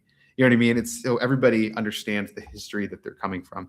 I believe that's the purpose of this being included. Again, today it feels, it's hard not to feel like almost meaningless. Like it doesn't really seem to add much value to me to read these names. But when you put it in that context, I think that helps me make more sense of it. So let's continue. Verse 20. These are the sons of Seir, the Horite, the inhabitants of the land: Lotan, Shabal, Zibeon, and Anah, Dishon, Ezer, and Dishon. That's the same, different spelling. These are the chiefs of the Horites, the son of Seir, in the land of Edom. The sons of Lotan were Hori and Hamam, and Lotan's sister was Timnah. These are the sons of Shobal, Elvan, and Manahath, Ebal, Shepho, and Onam. These are the sons of Zibeon, Aya, and Anah. He is the Anah who found the hot springs in the wilderness, as he pastured the donkeys of Zibeon his father. These are the children of Anah, Dishon and Aholibama, the daughter of Anah. These are the sons of Dishon, Hemdan, Eshban, Ithran, and Shiran. These are the sons of Ezer, Bilhan, Zavan, and Akan. These are the sons of Dishon, Uz, and Aran. These are the chiefs of the Horites, the chiefs Lotan, Shobal, Zibeon, Anah, Dishon, Ezer, and Dishan. These are the chiefs of the Horites, chief by chief in the land of Seir. These are the kings who reigned in the land of Edom, before any king reigned over the Israelites. Bela, the son of Beor, reigned in Edom. The name of his city is Dinhaba. Bela died, and Jobab, I love that name, Jobab. And Jobab, the son of Zerah of Bozrah, reigned in his place. Jobab died, and Husham in the land of the Temanites reigned in his place. Husham died, and Hadad, the son of Bedad, who defeated Midian in the country of Moab, reigned in his place. We're cruising. The name of his city being Avith. Hadad died, and Samlah of Masrekah reigned in his place. Samlah died, and Shaol of Rehoboth on the Euphrates reigned in his place. Shaul died, and Baal-Hanan, the son of Akbor, reigned in his place. I'm hoping we don't have to go through many more of these. This is crazy. Baal-Hanan, the son of Akbor, died, and Hadar reigned in his place. The name of his city being Pau. His wife's name was Mehetabel, and the daughter of Matred, daughter of Mezahab. These are the names of the chiefs of Esau, according to their clans, and their dwelling places by their names, the chiefs Timnah, Alva, Jahath, Aholibama, Elah, Pinan, Kenaz, Taman, Mibzar, Magdiel, and Aram. These are the chiefs of Edom, that is Esau, the father of Edom, according to their dwelling places in the land of their possession. Okay, I think we're through all those names for now. Thankfully. Okay, all right, let's go on to Genesis 37. Jacob lived in the land of his father's sojournings, in the land of Canaan. These are the generations of Jacob. So now we're shifting focus from Jacob into one of his sons, Joseph. Joseph, being 17 years old, was pasturing a flock with his brothers. He was a boy with the sons of Bilhah and Zilpah, his father's wives, and Joseph brought a bad report of them to their father. Now Israel loved Joseph more than any other of his sons, because he was the son of his old age, and he made him a robe of many colors. And when his brothers saw that their father loved him more than all his brothers, they hated him and could not speak peacefully to him. Okay, so that's why they didn't like Joseph. All the sons of Israel, they didn't like Joseph because he was the favorite. So when his brothers saw that their father loved him more than all their brothers, they hated him and could not speak peacefully to him. Now Joseph had a dream, and when he told it to his brothers, they hated him even more. He said to them, "Hear this dream that I have dreamed. Behold, we were binding sheaves in the field, and behold, my sheaf arose and stood upright. And behold, your sheaves gathered around it and bowed down to my sheaf." His brothers said to him, "Are you indeed to reign over us? Or are you indeed to rule over us?" So they hated him even more for his dreams and for his words. Then he dreamed another dream and told it to his brothers and said, "Behold, I have dreamed another dream. Behold, the sun, the moon, and 11 stars were bowing down to me." But when he told it to his father and to his brothers, his father rebuked him and said to him, "What is this dream that you have dreamed?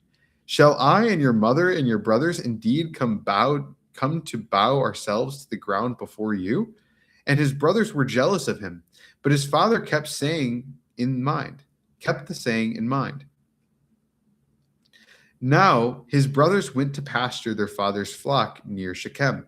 And Israel said to Joseph, "Are you not your brothers pasturing the flock at Shechem? Come, and I will send you to them." And he said to them, "Here I am." So he said to them, "Go now." Hang on. And Israel said to Joseph, "Okay, are not your brothers pasturing the flock at Shechem? Come, I will send you to them." Okay. And he said to them, "Here I am." So Israel, speaking to Joseph, said to him, "Go now, see if it is well with your brothers and with the flock, and bring me word." So he sent him from the valley of Hebron, and he came to Shechem. Something that I just want to say real quick is it's something that does make the Bible difficult to read sometimes is the pronouns not being super clear all the time about who is who. And it'll say like he talked to him. You know what I mean? And so you have to pay attention really closely to know which one is who. You know, that when it says, and he responded to him and he said back to him. And it's like, you have to really think back, okay, Jacob talking. And that's what I'm doing here is I'm like, okay, Israel's saying to Joseph, go see what your brothers are doing, essentially, and bring me word. So Israel sent Joseph from the valley of Hebron, and he came to Shechem. And a man found him wandering in the fields. And the man asked him, "What are you seeking?" "I am seeking my brothers," he said. "Tell me, please, where are they pasturing the flock?" And the man said, "They have gone away, for I heard them say, 'Let us go to Dothan.'" So Jacob went after his brothers and found them at Dothan. They saw him from afar, and before he came near to them, they conspired against him to kill him. So wow, Joseph's brothers really do not like him. They said to one another, "Here comes this dreamer. Come now, let us kill him and throw him into one of the pits. Then we will say that a fierce animal has devoured him, and we will see what we will become, or what will become of his dreams." But when Reuben heard it, he rescued him out of their hands, saying, "Let us not take his life." Reuben has sense. And Reuben said to them, "Shed no blood. Throw him into this pit here in the wilderness, but do not lay a hand on him, that he may rescue him out of their hand to restore him to his father." See, this is what I mean. Like, who's talking about who here? Reuben said to them, "Shed no blood. Throw him into this pit here in the wilderness, but do not lay a hand on him, that he may rescue him out of their hand." But when Reuben, okay. Oh, I see. That Reuben might rescue Joseph out of their brother's hand to restore who to his father? To restore himself? No, to restore Joseph to his father? Yeah, this is what I mean. That's really, really difficult. But that's part of understanding it. God is very intentional. I'm sure there's a reason. So that he might rescue him out of their hand to restore him to his father. So when Joseph came to his brothers, they stripped him of his robe, the robe of many colors that he wore. And they took him and threw him into a pit. The pit was empty. There was no water in it. Then they sat down to eat.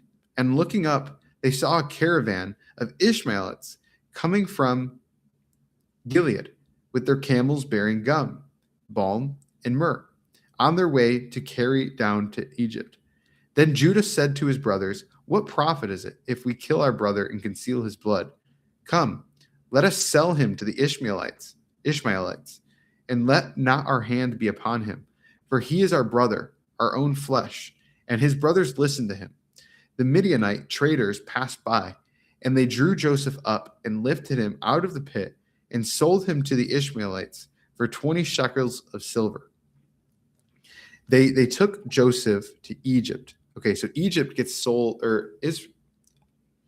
Joseph gets sold by his brothers to these Midianites. Is that what he said? The Midianites traders passed by to the Ishmaelites for 20 shekels of silver, and they're going to take him to Egypt. When Reuben returned to the pit and saw that Joseph was not in the pit, he tore his clothes and returned to his brothers. "The boy is gone," and said, "The boy is gone, and where shall I go?" Then they took Joseph's robe and slaughtered a goat and dipped the robe in blood. I remember there being a passage at my church about this particular section, and I can't remember what it was about. Really, really interesting. About like taking Joseph's robe, like there was some symbolism there. And they sent the robe of many colors and brought it to their father and said, "This we have found. Please identify whether it is your son's robe or not." And he identified it and said, "It is my son's robe. A fierce animal has devoured him. Joseph is without doubt torn to pieces." Then Jacob tore his garments and put sackcloth on his loins and mourned for his son many days. All his sons and all his daughters rose up to comfort him, but he refused to be comforted and said, "No, I shall go down to Sheol to my son, mourning." Thus his father wept for him. Meanwhile, the Midianites had sold him in Egypt to Potiphar, an officer of Pharaoh, the captain of the guard. So Jacob, or Israel, thinks that Joseph, his favorite son, is dead because the brothers sold him into slavery but dipped his robe in blood and presented it to Jacob, Israel, saying he's dead. But they're lying to their own father when they actually just sold him to the Midianites.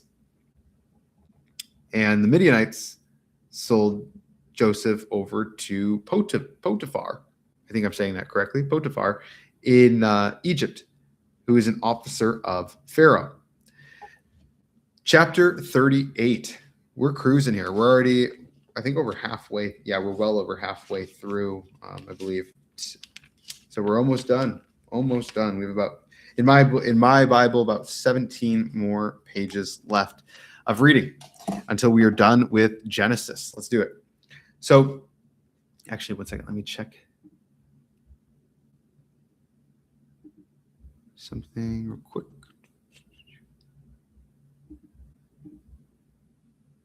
All right. So, chapter 38. It happened at that time that Judah went down from his brothers and turned aside to a certain Adulamite, whose name was Hirah. There, Judah saw the daughter of a certain Canaanite whose name was Shua. He took her and went into her, and she conceived and bore a son, and he called his name She conceived again and bore a son, and she called his name Onan. Yet she again bore a son. Yet again she bore a son, and she called his name Shelah. Judah was in Chezib when she bore him. And Judah took a wife for his firstborn, and her name was Tamar. But Judah's firstborn, was wicked in the sight of the Lord, and the Lord put him to death. Then Judah said to Onan, "Go into your brother's wife and perform the duty of a brother-in-law to her, and raise up offspring for your brother." But Onan knew that the offspring would not be his. So whenever he went into his brother's wife, he would waste the semen on the ground, as not to give offspring to his brother. And what he did was wicked in the sight of the Lord, and he put him to death also. Then Judah said to Tamar, his daughter-in-law, "Remain a widow in your father's house till Shelah my son grows up," for he feared that he would die like his brothers. So Tamar went and remained in her father's house. Then, in the course of time, the wife of Judah, Shua's daughter, died. When Judah was comforted, he went up to Timnah to his sheep shearers, he and his friend Hira the Adulamite. And when Tamar was told, "Your father-in-law is going up to Timnah to shear his sheep," she took off her widow's garments and covered herself with a veil, wrapping herself up, and sat at the entrance to Enaim, which is on the road to Timnah. For she saw that Shelah was grown up, and she had not given to him in marriage. She had not been given to him in marriage. When Judah saw her, he thought she was a prostitute, for she had her face covered. He turned to her at the roadside and said, "Come, let me come in to you." For he did not know that she was his daughter-in-law. For she said, "What will you give me that you may come in to me?" He answered, "I will give you a young goat from the flock." And she said, "I will, if you give me a pledge until you send it." He said, "What pledge shall I give you?" She replied, "Your signet and your cord and your staff that is in your hand." So he gave them to her and went into her, and she conceived by him. Then she arose and went away. Taking off her veil, she put on the garments of her widowhood. I think these come back into play later. When Judah just slept with his daughter-in-law, but he didn't know it. He thought she was a prostitute, which is obviously still not good, but interesting. And she had a child from her father-in-law, Judah, who is one of the 12 sons of Israel. I'm just trying to keep track of all the people here. So, yeah, Judah, one of the 12 tribes of Israel, or one of the 12 sons of Israel, saw this woman on the road and thought she was a prostitute, but it was actually his daughter-in-law. And she asked for, as payment for having sex, his signet, which I actually don't know what that means. I think it's a ring or something like that, and your cord and your staff that is in your hand. That's what she asked for. And that was the agreement that they made. So he gave those things to her. And then she had a child by him. Then she arose and went away, and taking off her veil, she put on the garments of her widowhood. When Judah sent the young goat by his friend the Adulamite to take back the pledge from the woman's hand, he did not find her. And he asked the men of the place, "Where is the cult prostitute who was at Enaim at the roadside?" And they said, "No cult prostitute has been here." So he returned to Judah and said, "I have not found her." Also, the men of the place said, "No cult prostitute has been here." And Judah replied, "Let her keep the things as her own, or we shall be laughed at. You see, I sent this young goat, and you did not find her." About 3 months later, Judah was told, "Tamar, your daughter-in-law, has been immoral. Moreover, she is pregnant by immorality." And Judah said, "Bring her out and let her be burned." And she was being brought out. As she was being brought out, she sent word to her father-in-law, "By the man to whom these belong, I am pregnant." And she said, "Please identify whose these are, the signet and the cord and the staff." Then Judah identified them and said, "She is more righteous than I, since I did not give her to my son Shelah, and he did not know her again." Okay. Interesting. So Judah realizes that, so Judah is told that his daughter-in-law has been immoral and that she's pregnant by immorality, but then she says, "I'm pregnant by the person that gave me these things," and it's Judah's. So Judah realizes he's the one that got her pregnant, and he says, "She is more righteous than I." I remember my pastor, or one of my pastors at a previous church, talked about this part, that she is more righteous than I, since I did not give her to my son Shelah. So Judah realizes the wrong that he has done as well in this process, and he doesn't decide to put her to death. When the time of her labor came, there were twins in her womb. And when she was in labor, one put out a hand, and the midwife took and tied a scarlet thread on his hand, saying, "This one came out first." But as he drew back his hand, behold, his brother came out. And she said, "What a breach you have made for yourself." Therefore his name was called Perez. Afterward, his brother came out with the scarlet thread on his hand, and his name was Zerah. Chapter 39. This is where we're going to talk about Joseph and Potiphar's wife. So we're going to go back to talking about Joseph. Now, this is right after we left off in 37 with Joseph being sold to Potiphar in Egypt. And then 38 was kind of like this side tangent.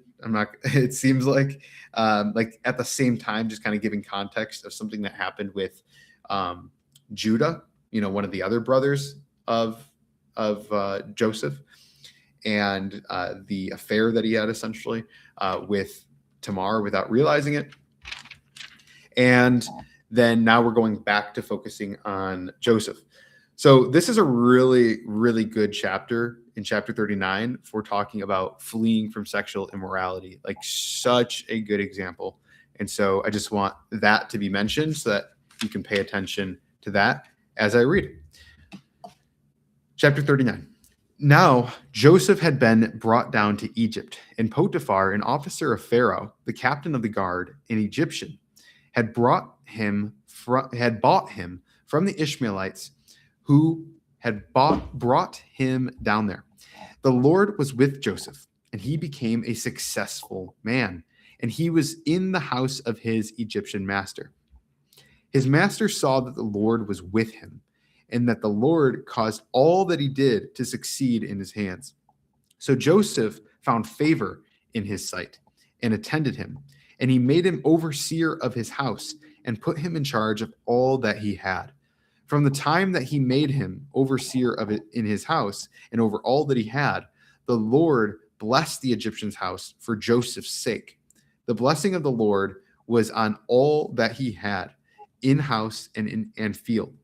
So he left all that he had in Joseph's charge, and because of him, he had no concern about anything but the food that he ate. So Joseph is seen favorable in the sight of the Lord, and everything that Joseph does succeeds. And so the owner of this house, the officer of Pharaoh, Potiphar, just kind of puts everything in Joseph's charge, since Joseph is so successful with everything. And Potiphar just gets to chill. And Joseph's responsible for everything in this household. Now, Joseph was a handsome. So that's important to have context going into this section here between Joseph and Potiphar's wife. We are in verse 6. Now Joseph was handsome in form and appearance, and after a time his master's wife cast her eyes on Joseph and said, "Lie with me." But he refused and said to his master's wife, "Behold, because of me, my master has no concern about anything in the house, and he has put everything that he has in my charge. He is not greater in this house than I am, nor has he kept back anything from me except you, because you are his wife. How then can I do this great wickedness and sin against God?"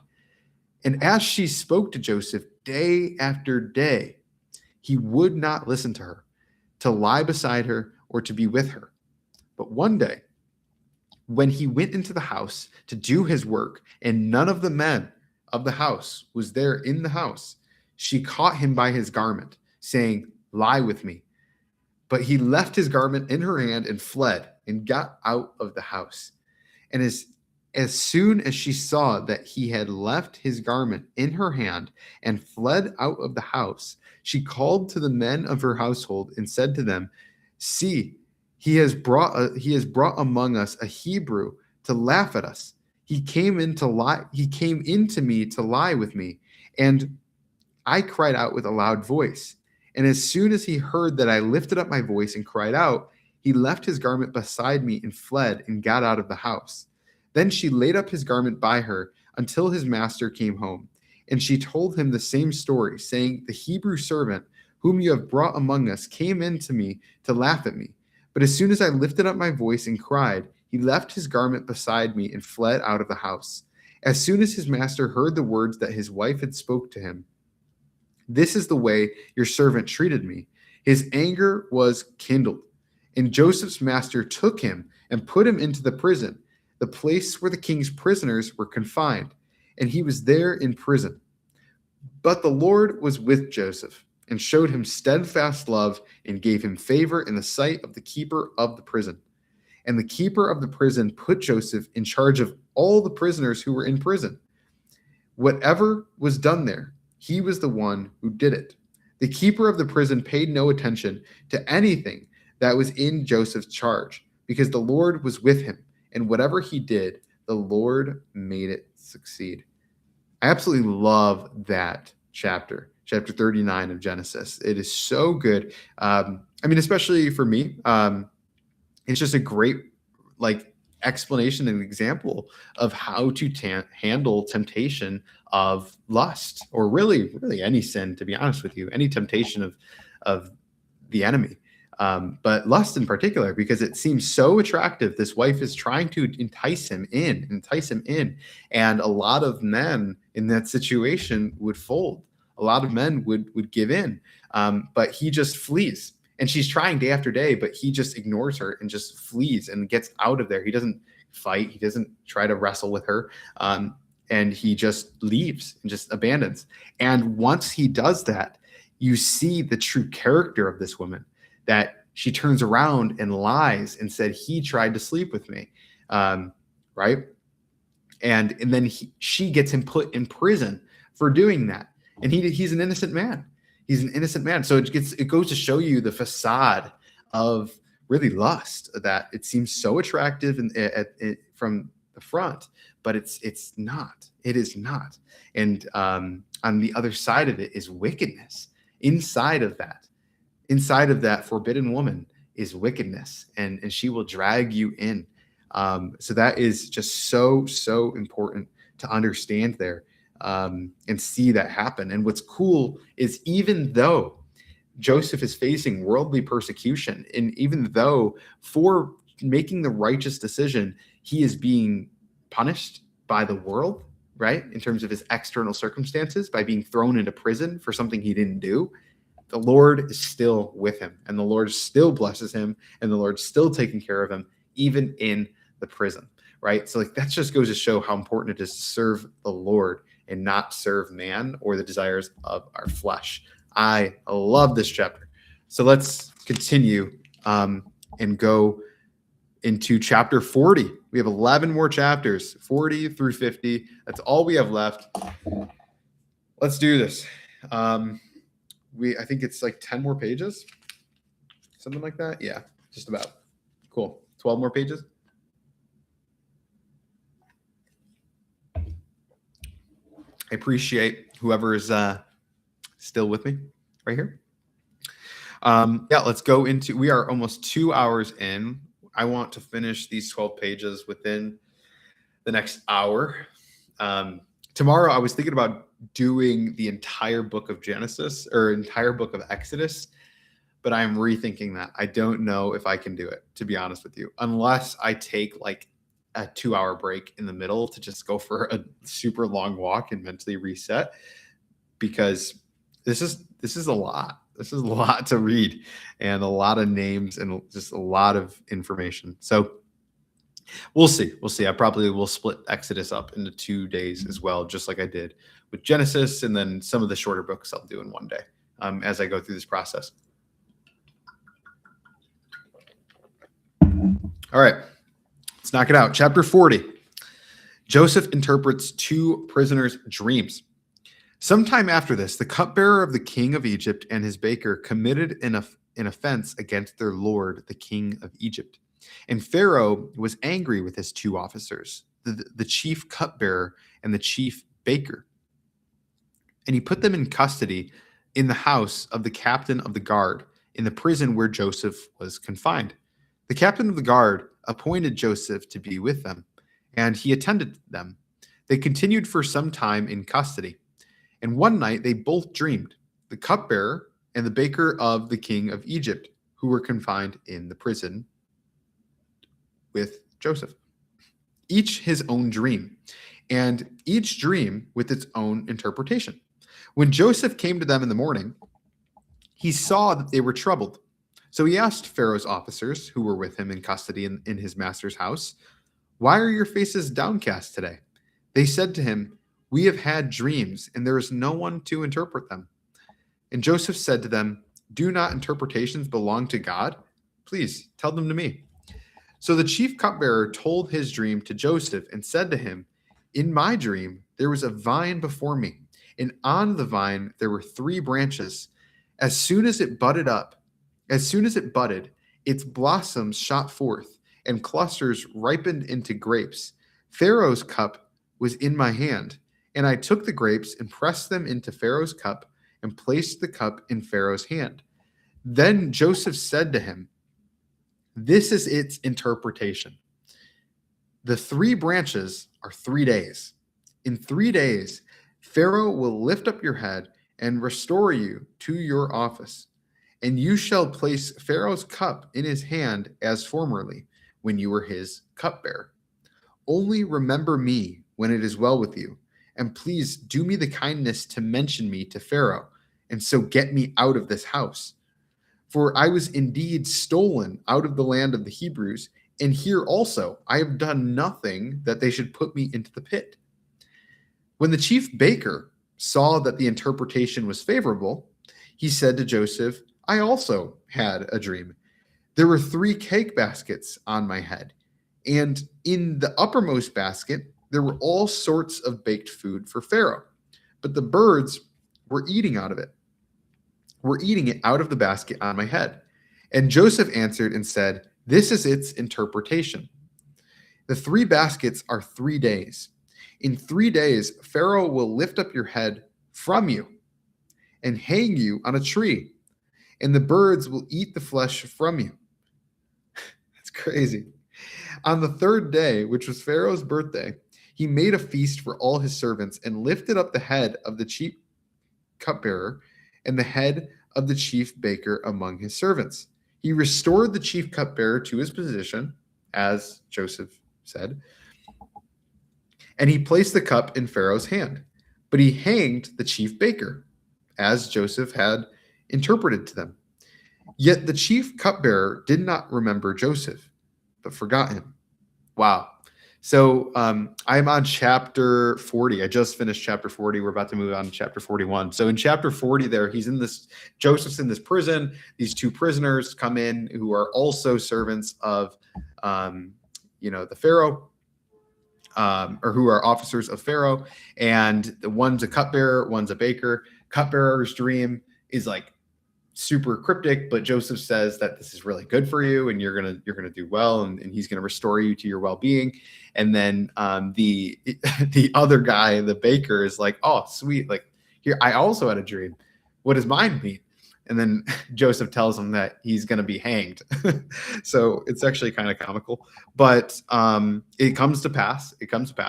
And Joseph was hoping that the one who had the favorable outcome, that he would mention him, that the cupbearer who gets promoted back in a position would mention Joseph to Pharaoh in order to help him be released, because he's still in prison for fleeing Potiphar's wife. Even though Potiphar's wife, she lied and said that, and Joseph was trying to have sex with her. That's not true. And so he's in this prison, innocent, and he's being held there, and he wants to be let out. But the second that cupbearer actually gets what Joseph told him would happen, the cupbearer doesn't mention Joseph to Pharaoh. So Joseph's still just stuck in this prison. So that's where we're at. So let's move on to chapter 41. Joseph interprets Pharaoh's dream now. After 2 whole years, so he's still in this prison, Pharaoh dreamed that he was standing by the Nile, and behold, there came up out of the Nile 7 cows, attractive and plump, and they fed in the reed grass. And behold, 7 other cows, ugly and thin, came up out of the Nile after them, and stood by the other cows on the bank of the Nile. And the ugly, thin cows ate up the 7 attractive, plump cows. And Pharaoh awoke, and he fell asleep and dreamed a second time. And behold, sorry, I'm just going to keep note to kind of keep track for myself. And he fell asleep and dreamed a second time. And behold, 7 ears of grain, plump and good, were growing on one stalk. And behold, after them sprouted 7 ears, thin and blighted by the east wind. And the thin ears swallowed up the 7 plump, full ears. And Pharaoh awoke, and behold, it was a dream. So in the morning, his spirit was troubled, and he sent and called for all the magicians of Egypt and all its wise men. Pharaoh told them his dreams, but there was none who could interpret them to Pharaoh. Then the chief cupbearer said to Pharaoh, I remember my offenses today. When Pharaoh was angry with his servants and put me and the chief baker in custody in the house of the captain of the guard, we dreamed on the same night, he and I, each having a dream with its own interpretation. A young Hebrew was there with us, referring to Joseph, a servant of the captain of the guard. When we told him, he interpreted our dreams to us, giving an interpretation to each man according to his dream. And as he interpreted to us, so it came about. I was restored to my office, and the baker was hanged. Then the Pharaoh sent and called Joseph. So the cupbearer finally does what Joseph asked him to 2 years later. That's crazy.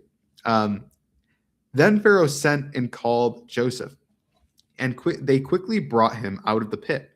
And when he had shaved himself and changed his clothes, he came in before Pharaoh.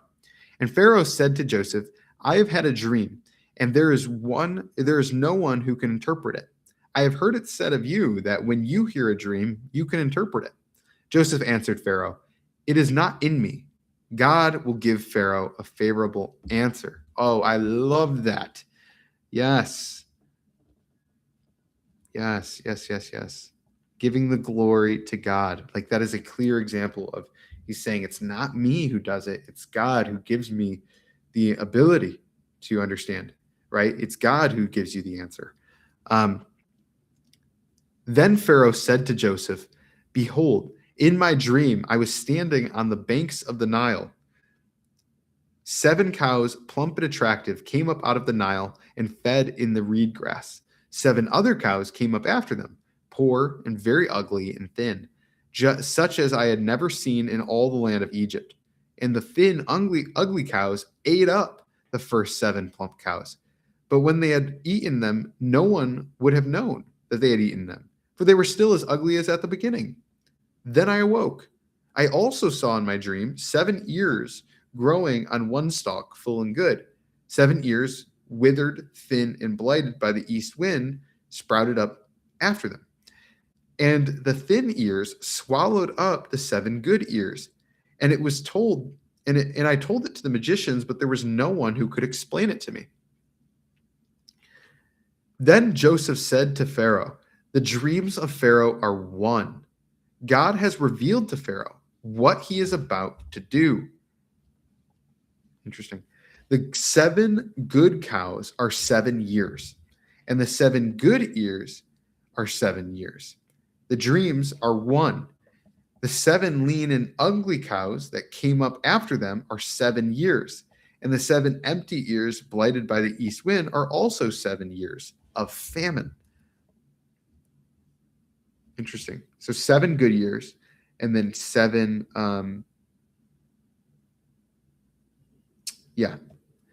It is as I told Pharaoh. God has shown to Pharaoh what he is about to do. There will come 7 years of great plenty throughout all the land of Egypt, but after them there will arise 7 years of famine. And all the plenty will be forgotten in the land of Egypt.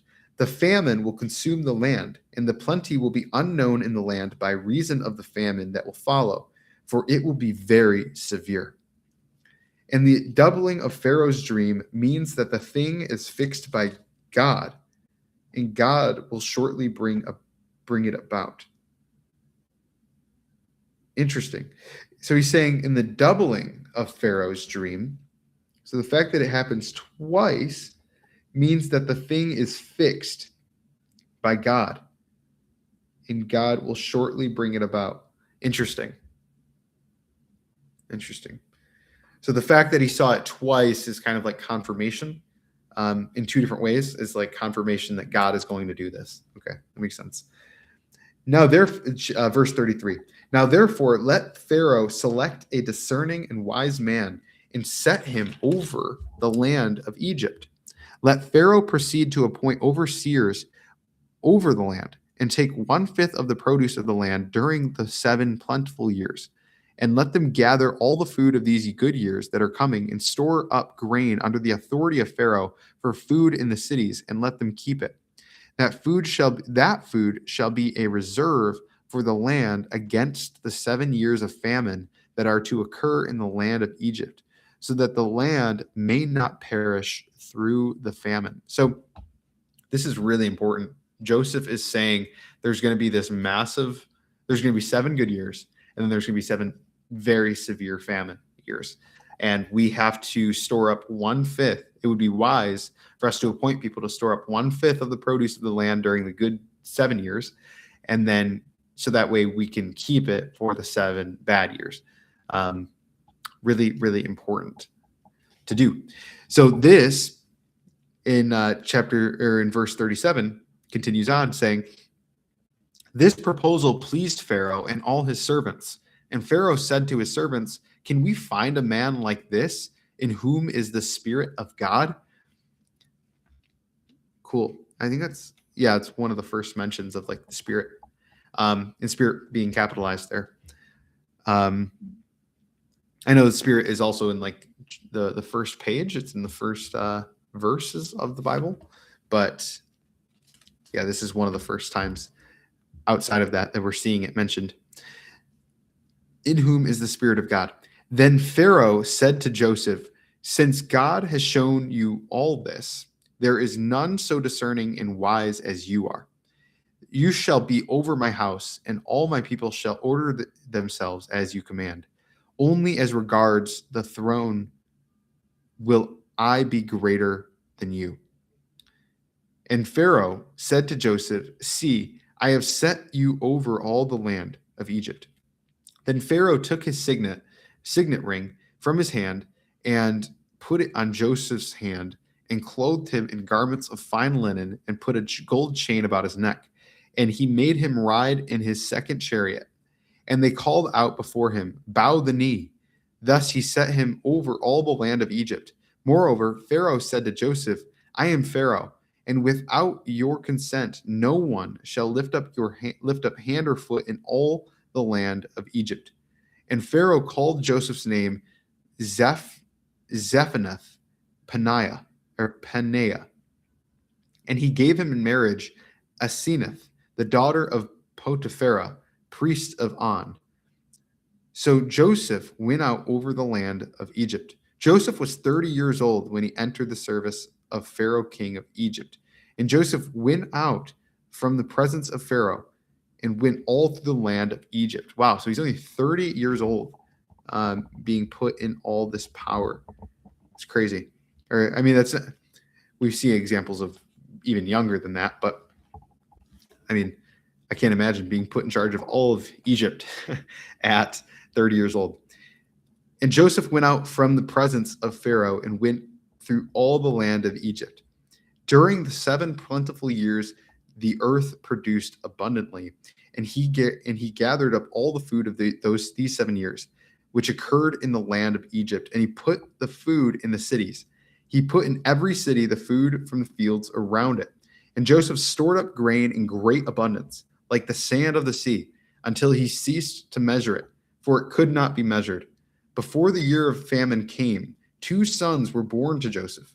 Asenath, the daughter of Potipharah, priest of On, bore them to him. Joseph called the name of the firstborn Manasseh. I think I'm saying that right, Manasseh. For, he said, God has made me forget all my hardship and all my father's house. The name of the second he called Ephraim, for God has made me fruitful in the land of my affliction. The 7 years of plenty that occurred in the land of Egypt came to an end, and the 7 years of famine began to come.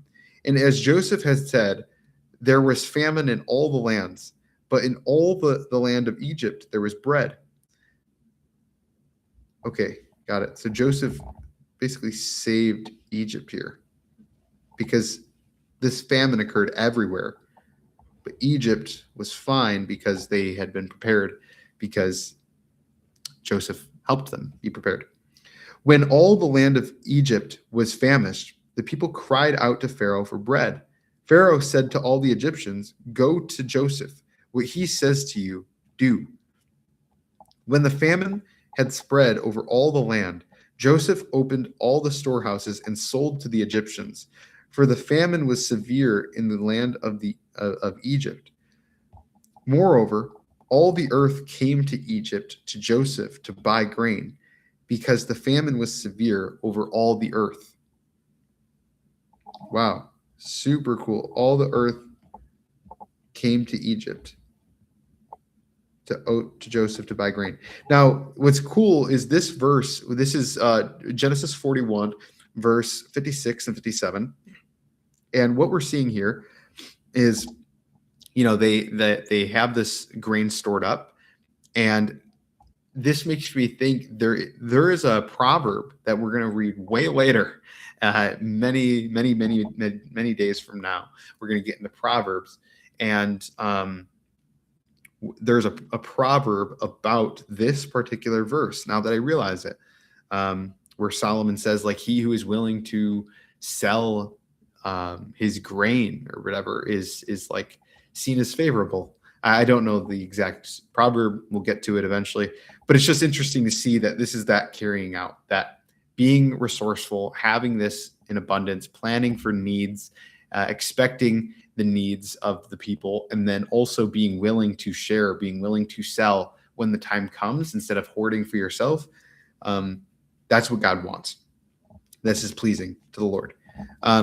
So that's cool. So let's move on to verse 42 or chapter 42. Actually, before I move on to chapter 42, something that's really interesting that we're seeing here is just how God uses, like, even the affliction that he's been through, right? Joseph's saying that he named his children certain things because God has made me forget all my hardship and all my father's house, right? That had done him so much wrong. All his brothers sold him into slavery.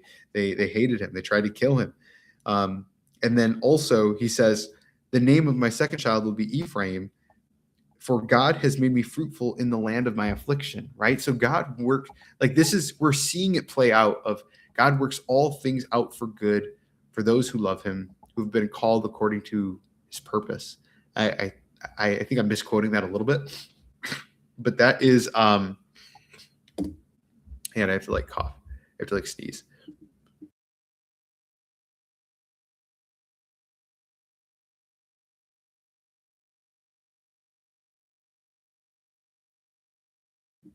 All right, we're good. So yeah, it's just cool to see that taking place.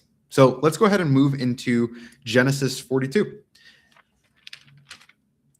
When Jacob learned that there was grain for sale in Egypt, he said to his sons, "Why do you look at one another?" And he said, "Behold, I have heard that there is grain for sale in Egypt. Go down and buy grain for us there, that we may live and not die." So 10 of Joseph's brothers went down to buy grain in Egypt. But Jacob did not send Benjamin, Joseph's brother, with his brothers, for he feared that harm might happen to him. So again, favoring one of the children.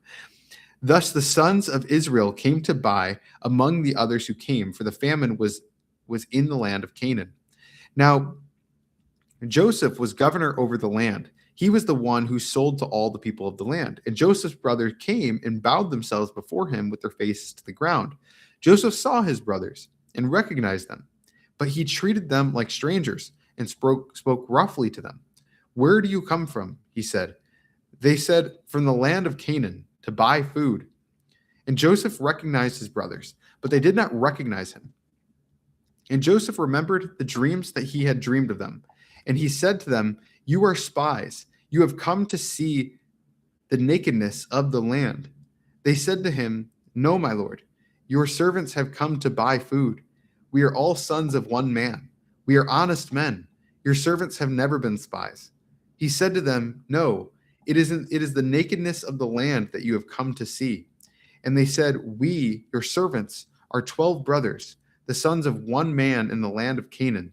And behold, the youngest is this day with our father, and one is no more." One is no more. It's funny. They're speaking to the one that is no more, supposedly. They're the brothers speaking to him.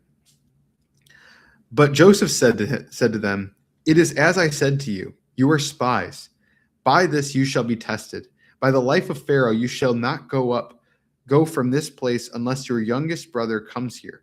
Send one of you, and let him bring your brother while you remain confined, that your words may be tested, whether there is truth in you.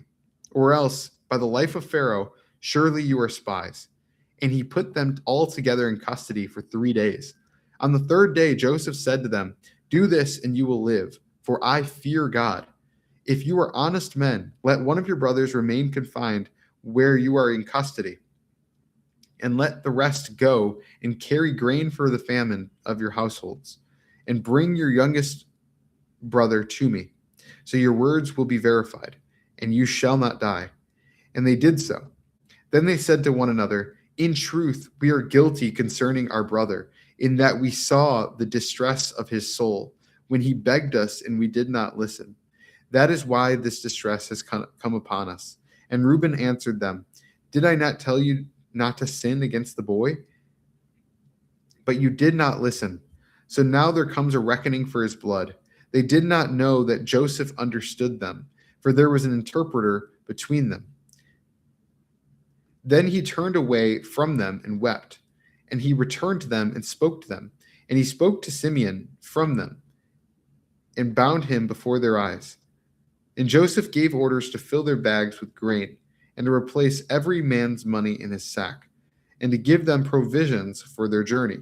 This was done for them. Then they loaded their donkeys with their grain and departed. And as one of them opened his sack to give his donkey fodder at the lodging place, he saw his money in the mouth of his sack. He said to his brothers, "My money has been put back. Here it is in the mouth of my sack. As this, their hearts failed them. At this, their hearts failed them, and they turned trembling to one another. What is this that God has done to us? When they came to Jacob, that's interesting. Um, so, yeah, let's keep going. When they came to Jacob, their father was in the land of Canaan. They told him all that had happened to them, saying, the man, the Lord of the land, spoke roughly to us and took us to be spies of the land. But we said to him, we are honest men. We have never been spies. We are 12 brothers, sons of our father. One is no more, and the youngest is this day with our father in the land of Canaan. Then the man, the Lord of the land, said to us, by this I shall know that you are honest men. Leave one of your brothers with me, and take grain for the famine of your households, and go your way. Bring your youngest brother to me. Then I shall know that you are not spies, but honest men, and I will deliver your brother to you, and you shall trade in the land. As they emptied their sacks, behold, every man's bundle of money was in his sack. And when they and their father saw their bundles of money, they were afraid. And Jacob, their father, said to them, you have bereaved me of my children. Joseph is no more, and Simeon is no more. And now you would take Benjamin. All this has come against me. Then Reuben said to his father, kill my 2 sons if I do not bring him back to you. Put him in my hands, and I will bring him back to you. But he said, my son shall not go down with you, for his brother is dead, and he is the only one left. If harm should happen to him on the journey that you are to make, you would bring down my gray hairs with sorrow to Sheol. Cool. This is interesting. What I find most interesting is, what's really cool is obviously Joseph is giving them a gift. Joseph is like, he's kind of putting on a show. He's saying like, send me, he's tying up Simeon. He's telling them, bring your little brother. He's almost kind of playing games with them in a way. He's going to keep them safe. And that's shown because he gives them everything that they need to take care of, his family. And he doesn't even take the money from them, which is cool. So he keeps the money when they go to open their sacks with all the grain that they had just purchased. They also see the money still in there too. So Joseph let them keep the money and gave them all the things for free, which is really, really cool. But to them, they're scared. And I wonder if that's because like they think, oh, I wonder if, Pharaoh is going to think we cheated them because we still have the money and we have the grain. That's probably why they're scared. If I had to guess why they would be afraid. So, yeah. So now let's continue on to 43. Joseph's brothers returned to Egypt. Now the famine was severe in the land, and when they had eaten the grain that they had brought from Egypt, their father said to them, go again, buy us a little food. But Judah said to him, the man solemnly warned us, saying, you shall not see my face unless your brother is with you. If you will send our brother with us, we will go down and buy you food. But if you will not send him, we will not go down. For the man said to us, you shall not see my face unless your brother is with you. Israel said, why did you treat me so badly as to tell the man that you had another brother? They replied, the man questioned us carefully about ourselves and our kindred, saying, is your father still alive? Do you have another brother? What we told him was an answer to these questions. Could we in any way know that he would say, bring your brother down? And Judah said to Israel, his father, send the boy with me, and we will arise and go, that we may live and not die. Both we and you and also our little ones, I will be a pledge of his safety. From my hand you shall require him. If I do not bring him back to you and set him before you, then let me bear the blame forever. If we had not delayed, we would now have returned twice. Then their father Israel said to them, if it must be so, then do this. Take some of the choice fruits of the land in your bags and carry a present down to the man, a little balm and a little honey, gum, myrrh, pistachio nuts, and almonds. Take double the money with you. Carry back with you the money that was returned in the mouth of your sacks. Perhaps it was an oversight. There's the explanation, right? Take also your brother and arise, go again to the man. May God Almighty grant you mercy before the man, and may he send back your other brother and Benjamin. And as for me, I am bereaved of my children. I am bereaved. So the men took this present, and they took double the money with them. And Benjamin. They arose and went down to Egypt and stood before Joseph. When Joseph saw Benjamin with them, he said to the steward of his house, "Bring the men into the house and slaughter an animal, and make ready for the men who are to dine with me at noon." The man did as Joseph told him, and brought the men to Joseph's house. And the men were afraid, because they were brought to Joseph's house, and they said, "It is because of the money which was replaced in our sacks the first time that we are brought in, so that he may assault us and fall upon us to make us servants and seize our donkeys." Oh, these guys are afraid.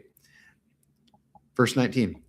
So they went up to the steward of Joseph's house and spoke with him at the door of the house and said, "O my lord, we came down the first time to buy food. And when we came to the lodging place, we opened our sacks, and there was each man's money in the mouth of his sack, our money in full weight. So we have brought it again with us, and we have brought other money with us to buy food. We do not know who put our money in our sacks."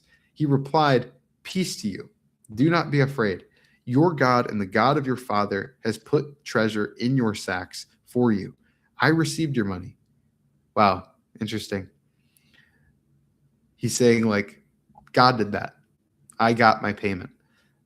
Joseph is saying that to them, even though he's the one that put the money back in their sacks. Then he brought Simeon out to them. And when the man had brought the men into Joseph's house and given them water, and they had washed their feet. Verse 24. And when the man had brought the men into Joseph's house, and given them water, and they had washed their feet, and when he had given their donkeys fodder, they prepared the present for Joseph's coming at noon, for they heard that they should eat bread there. When Joseph came home, they brought into the house to him the present that they had with them, and bowed down to him to the ground. And he inquired about their welfare and said, "Is your father well? The man of whom you spoke, is he still alive?" They said, "Your servant, our father, is well. He is still alive." And they bowed their heads and prostrated themselves. And he lifted up his eyes and saw his brother Benjamin, his mother's son, and said, "Is this your younger brother of whom you spoke to me? God be gracious to you, my son." Then Joseph hurried out, for his compassion grew warm for his brother, and he sought a place to weep. And he entered his chamber and wept there. Then he washed his face and came out. And controlling himself, he said, "Serve the food." Then they served him by himself, and them by themselves, and the Egyptians who ate with him by themselves, because the Egyptians could not eat with the Hebrews, for that is an abomination to the Egyptians. And they sat before him, the firstborn according to his birthright, and the youngest according to his youth. And the men looked at one another in amazement. Portions were taken to them from Joseph's table, but Benjamin's portion was 5 times as much as any of theirs. And they drank and were merry with him. Okay, chapter 44. So as you can see, like the beginning of Genesis is like this massive overview of all these years. And now we're getting so detailed into, first the life of Isaac and then Jacob and Israel. And now we're getting really detailed into Joseph, and especially this return between Joseph and his brothers, the brothers of all of Israel's sons. So chapter 44. Let me take a good drink of water real quick.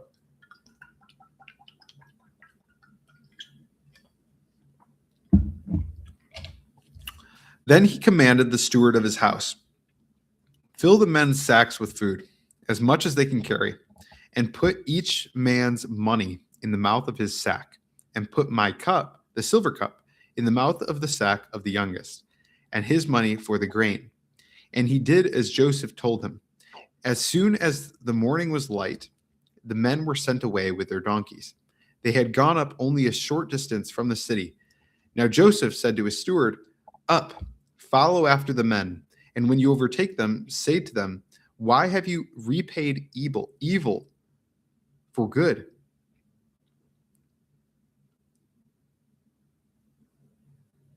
Is it not that my Lord, is it not from this that my Lord drinks, and by this that he practices divination? You have done evil in doing this." When he overtook them, he spoke to them these words. They said to him, "Words as these, far be it from your servants to do such a thing. Behold, the money that we found in the mouths of our sacks we brought back to you from the land of Canaan. How then could we steal silver or gold from your Lord's house? Whichever of your servants is found with it shall die, and we also will be my Lord's servants." He said, "Let it be as you say. He who is found with it shall be my servant, and the rest of you shall be innocent." Then each man quickly lowered his sack to the ground, and each man opened his sack. He searched, beginning with the eldest and ending with the youngest, and the cup was found in Benjamin's sack. They tore their clothes, and every man loaded his donkey, and they returned to the city. When Judah and his brothers came to Joseph's house, he was still there. When Judah and his brother came to Joseph's house, he was still there. They fell before him to the ground. "What deed is this that you have done? Do you not know that a man like me can indeed practice divination?" And Judah said, "What shall we say to my Lord? What shall we speak? Or how can we clear ourselves? God has found out the guilt of your servants. Behold, we are my Lord's servants, both we and he also, in whose hand the cup has been found." But he said, "Far be it from me that it should be so. Only the man in whose hand the cup was found shall be my servant. But as for you, go up in peace to your father." That is so funny. This is Joseph playing a prank, basically, on them. Like they were trying to protect the youngest brother, Joseph, because Israel did not want, or protect the youngest brother, Benjamin, because Israel did not want to lose Benjamin after already having lost Joseph, right? And so now they bring Benjamin, and now Joseph is like, no, you got to keep Benjamin here. You guys can go. And they're like pleading with him. And they're like, nope, he's the one that has the cup, that he stole the cup from me, but Joseph planted it. This is just Joseph honestly playing a joke on them, which is actually, he's testing them. But really, really interesting to view this knowing what's actually happening. But they are freaking out, the brothers. So verse 18, then Judah went up to him and said, "Oh, my Lord, please let your servant speak a word in my Lord's ears, and let not your anger burn against your servant, for you are like Pharaoh himself. My Lord asked his servant, saying, 'Have you a father or a brother?' And we said to my Lord, 'We have a father, an old man, and a younger brother, the child of his old age. His brother is dead, and he is left alone. He alone is left of his mother's children, and his father loves him. Then you said to your servants, bring him down to me, that I may set my eyes on him. We said to my Lord, the boy cannot leave his father, and if he should leave his father would die. Then you said to your servants, unless your brother comes down with you, you shall not see my face again. When we went back to your servant, my father, we told him the words of my Lord. And when our father said, go again, buy us a little food, we said, we cannot go down. If our youngest brother goes with us, then we will go down. For we cannot see the man's face unless our youngest brother is with us. Then your servant, my father, said to us, you know that my wife bore me 2 sons. One left me. And I said, surely he has been torn to pieces, and I have never seen him since. If you take this one also from me, and harm happens to him, you will bring down my gray hairs in evil to Sheol. Now, therefore, as soon as I come to your servant, my father, and the boy is not with us, as his life is bound up in the boy's life. As soon as he sees that the boy is not with us, he will die. And your servants will bring down the gray hairs of your servant, our father, with sorrow to Sheol. For your servant became a pledge of safety for the boy to my father, saying, if I do not bring him back to you, then I shall bear the blame before my father all my life. Now, therefore, please let your servant remain instead of the boy as a servant to my Lord, and let the boy go back with his brothers. For how can I go back to my father if the boy is not with me? I fear to see the evil that would find my father. Wow. That's commitment, though, from the brothers, even though they're being tested by their own brother without realizing it. That's commitment. All right. That is 44 done. Now we're moving on to chapter 45. This is Joseph provides for his brothers and family. Then Joseph could not control himself before all those who stood by him. He cried, make everyone go out from me. So no one stayed with him when Joseph made himself known to his brothers. Okay, so he gives up the joke. And he wept aloud so that the Egyptians heard it. And the household of Pharaoh heard it. And Joseph said to his brothers, I am Joseph. Is my father still alive? But his brothers could not answer him, for they were dismayed at his presence. So Joseph said to his brothers, come near to me, please. And they came near. And he said, I am your brother, Joseph, whom you sold into Egypt. And now do not be distressed or angry with yourselves because you sold me here. For God sent me before you to preserve life. Wow. Wow. That's crazy. Okay. The reason why why that's sticking out to me is just, that's cool because he's saying, I'm your brother Joseph, who you sold into Egypt, but don't be angry with yourself, because he sees the purpose of why he was brought to Egypt in the first place. Like, it happened. He was sold to Egypt for a purpose. God used it. He said, because you sold me here, for God sent me before you to preserve life. There's verse 6 now. For the famine has been in the land these 2 years, and there are yet 5 years in which there will be neither plowing nor harvest. And God sent me before you to preserve for you a remnant on earth. Wow. Super cool. And to keep alive for you many survivors. So it was not you who sent me here, but God. He has made me a father to Pharaoh, and lord of all his house, and ruler over all the land of Egypt. Hurry and go up to my father and say to him, thus says your son Joseph, God has made me lord of all Egypt. Come down to me, do not tarry. You shall dwell in the land of Goshen, and you shall be near me, you and your children and your children's children, and your flocks and your herds and all that you have. There I will provide for you. For there are yet 5 years of famine to come, so that you and your household and all that you have do not come to poverty. And now your eyes see, and the eyes of my brother Benjamin see, that it is my youth, it is my mouth that speaks to you. You must tell my father of all my honor in Egypt, and of all that you have seen. Hurry and bring my father down here. Then he fell upon his brother Benjamin's neck and wept. And Benjamin wept upon his neck. And he kissed all his brothers and wept upon them. After that, his brothers talked with him. That is so cool that he's basically like, while Joseph was in distress, going into the situation in Egypt, he's super in distress in the middle of it. And he's like, why is this happening? I'm stuck in this prison, and I'm like, all these things are happening to him. He's sold into slavery. He's sold into Egyptian slavery. It's like, what the heck? He's confused in the moment why he's going through all this.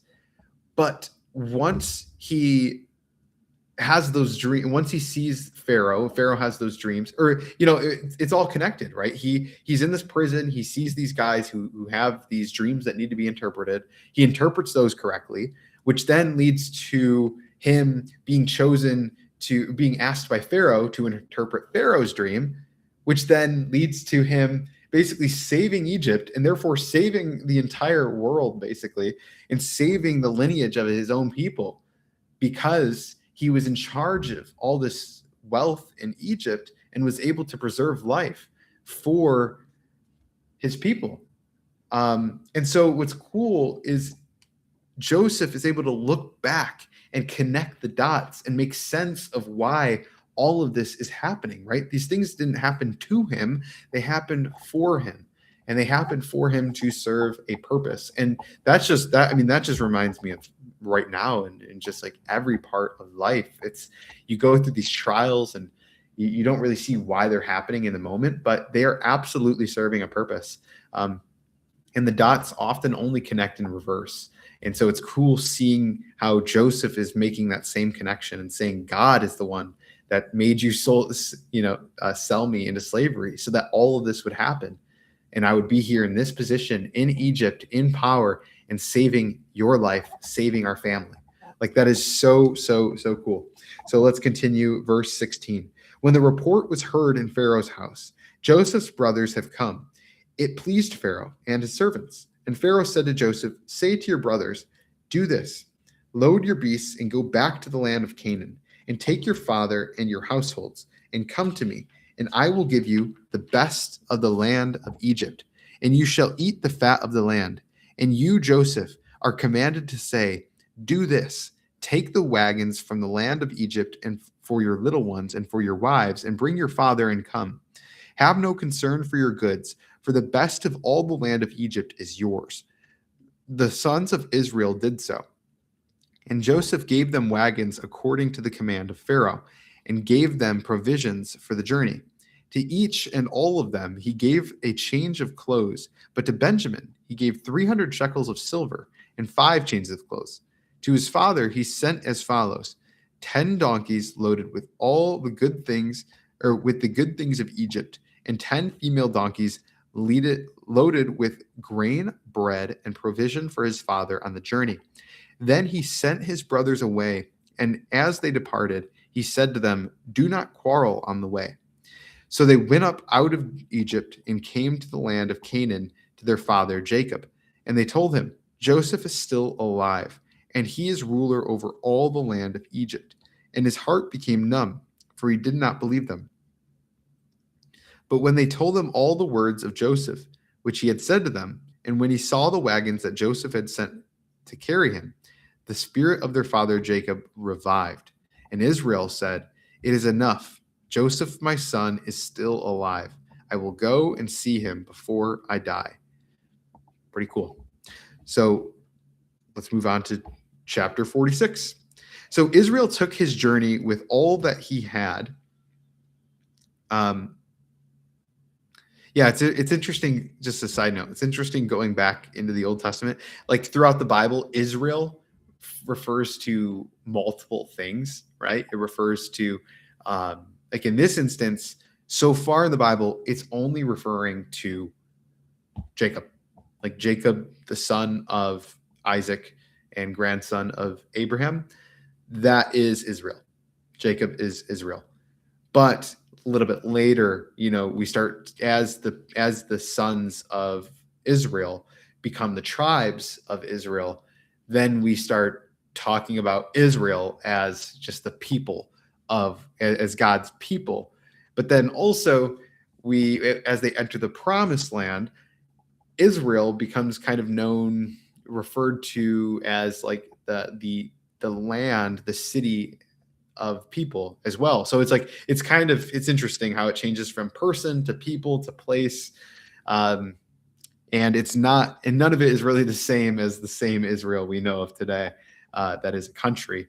But although I hear that that's like, based on prophecy that it could be related. I'm not sure. I haven't done much research in terms of that, but let's continue.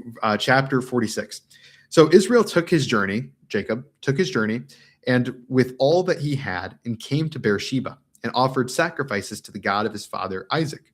And God spoke to Israel in visions of the night, and said, Jacob, Jacob. And he said, here I am. Then he said, I am God, the God of your father. Do not be afraid to go down to Egypt, for there I will make you into a great nation. I myself will go down with you to Egypt and will also bring you up again, and Joseph's hand shall close your eyes. Then Jacob set out from Beersheba. The sons of Israel carried Jacob their father, their little ones, and their wives in the wagons that Pharaoh had sent to carry him. They also took their livestock and their goods, which they had gained in the land of Canaan, and came into Egypt, Jacob and all his offspring with him, his sons and his sons' sons with him, his daughters and his sons' daughters. All his offspring he brought with him into Egypt. Now these are the names of the descendants of Israel who came into Egypt, Jacob and his sons, Reuben, Jacob's firstborn, and the sons of Reuben, Hanok, Palu, Hezron, and Carmi, the sons of Simeon, Jemiel, Jamin, Ohad, Jachin, Zohar, and Shaul, and the son of a Canaanite woman, the sons of Levi, Gershon, Kohath, and Merari, the sons of Judah, Onan, Shelah, Perez, and Zerah, but and Onan died in the land of Canaan. And the sons of Perez were Hezron and Hamul. The sons of Issachar, Tola, Puvla, Yob, and Shimron. The sons of Zebulun, Sered, Elon, and Jalil. These are the sons of Leah, whom she bore to Jacob in Padan Aram, together with his daughter Dinah. Altogether, his sons and his daughters numbered 33. The sons of Gad, Ziphion, Haggai, Shuni, Ezban, Eri, Aradi, and Areli. The sons of Asher, Imnah, Ishvi, Beriah, with Sarah, their sister, and the sons of Beriah, Heber, and Malkiel. These are the sons of Zilpah, whom Laban gave to Leah his daughter, and these she bore to Jacob, 16 persons. The sons of Rachel, Jacob's wife, Joseph and Benjamin, and to Joseph in the land of Egypt were born Manasseh and Ephraim, whom Asenath, the daughter of Potipharah, the priest of On, bore to him. Okay, so we heard these names earlier, a few chapters ago. I'm sure if you studied this, you can make connections of this family tree. But there's a lot of names. Okay, let's continue. And verse 21, this is chapter 46, verse 21. And the sons of Benjamin, Bela, Betcher, Ashbel, Gera, Naaman, Ehi, Rosh, Mupim, Hupim, and Ard. These are the sons of Rachel, who were born to Jacob, 14 persons in all. The sons of Dan, Hushim. The sons of Naphtali, Jazil, Guni, Jezer, and Shilem. These are the sons of Bilal, whom Laban gave to Rachel his daughter, and she bore to Jacob. And these she bore to Jacob, 7 persons in all. All the persons belonging to Jacob who came into Egypt, who were his own descendants, not including Jacob's sons' wives, were 66 persons in all. And Joseph and the sons of Joseph, who were born to him in Egypt, were 2. All the persons of the house of Jacob who came into Egypt were 70. Wow. So keep that in mind for as we get into Exodus and Numbers and Leviticus Exodus, Leviticus, Numbers, Deuteronomy. As we get into those and we start hearing about the population growth of these tribes, we're going to go from 70 that came into Egypt to it's going to be in the hundreds of thousands, which is really, really cool. And what's also really cool about these lists of names, as much as I hate reading them, I'm not going to lie, because it's just really tough. I do find it cool that it goes to show how, God knows each one of us, and we are all fearfully and wonderfully made, and he knows all the hairs on our head. It just goes to show proof of that by him just including the details of these random people. Like, these seem so random. They didn't play any significant role in the Bible, but they're mentioned. And I think I don't know, there's just so many cool reasons why those names are added. And I'm just kind of realizing it as I'm reading through this. So let's continue. Chapter 46, verse 28. He had sent Judah ahead of him to Joseph to show the way before him in Goshen. And they came into the land of Goshen. Then Joseph prepared his chariot and went up to meet Israel, his father, in Goshen. He presented himself to him and fell on his neck and wept on his neck a good while. Israel said to Joseph, "Now let me die, since I have seen your face and know that you are still alive." Joseph said to his brothers and to his father's household, "I will go up and tell Pharaoh and will say to him, 'My brothers and my father's household who were in the land of Canaan have come to me, and the men are shepherds, for they have been keepers of livestock, and they have brought their flocks and their herds and all that they have.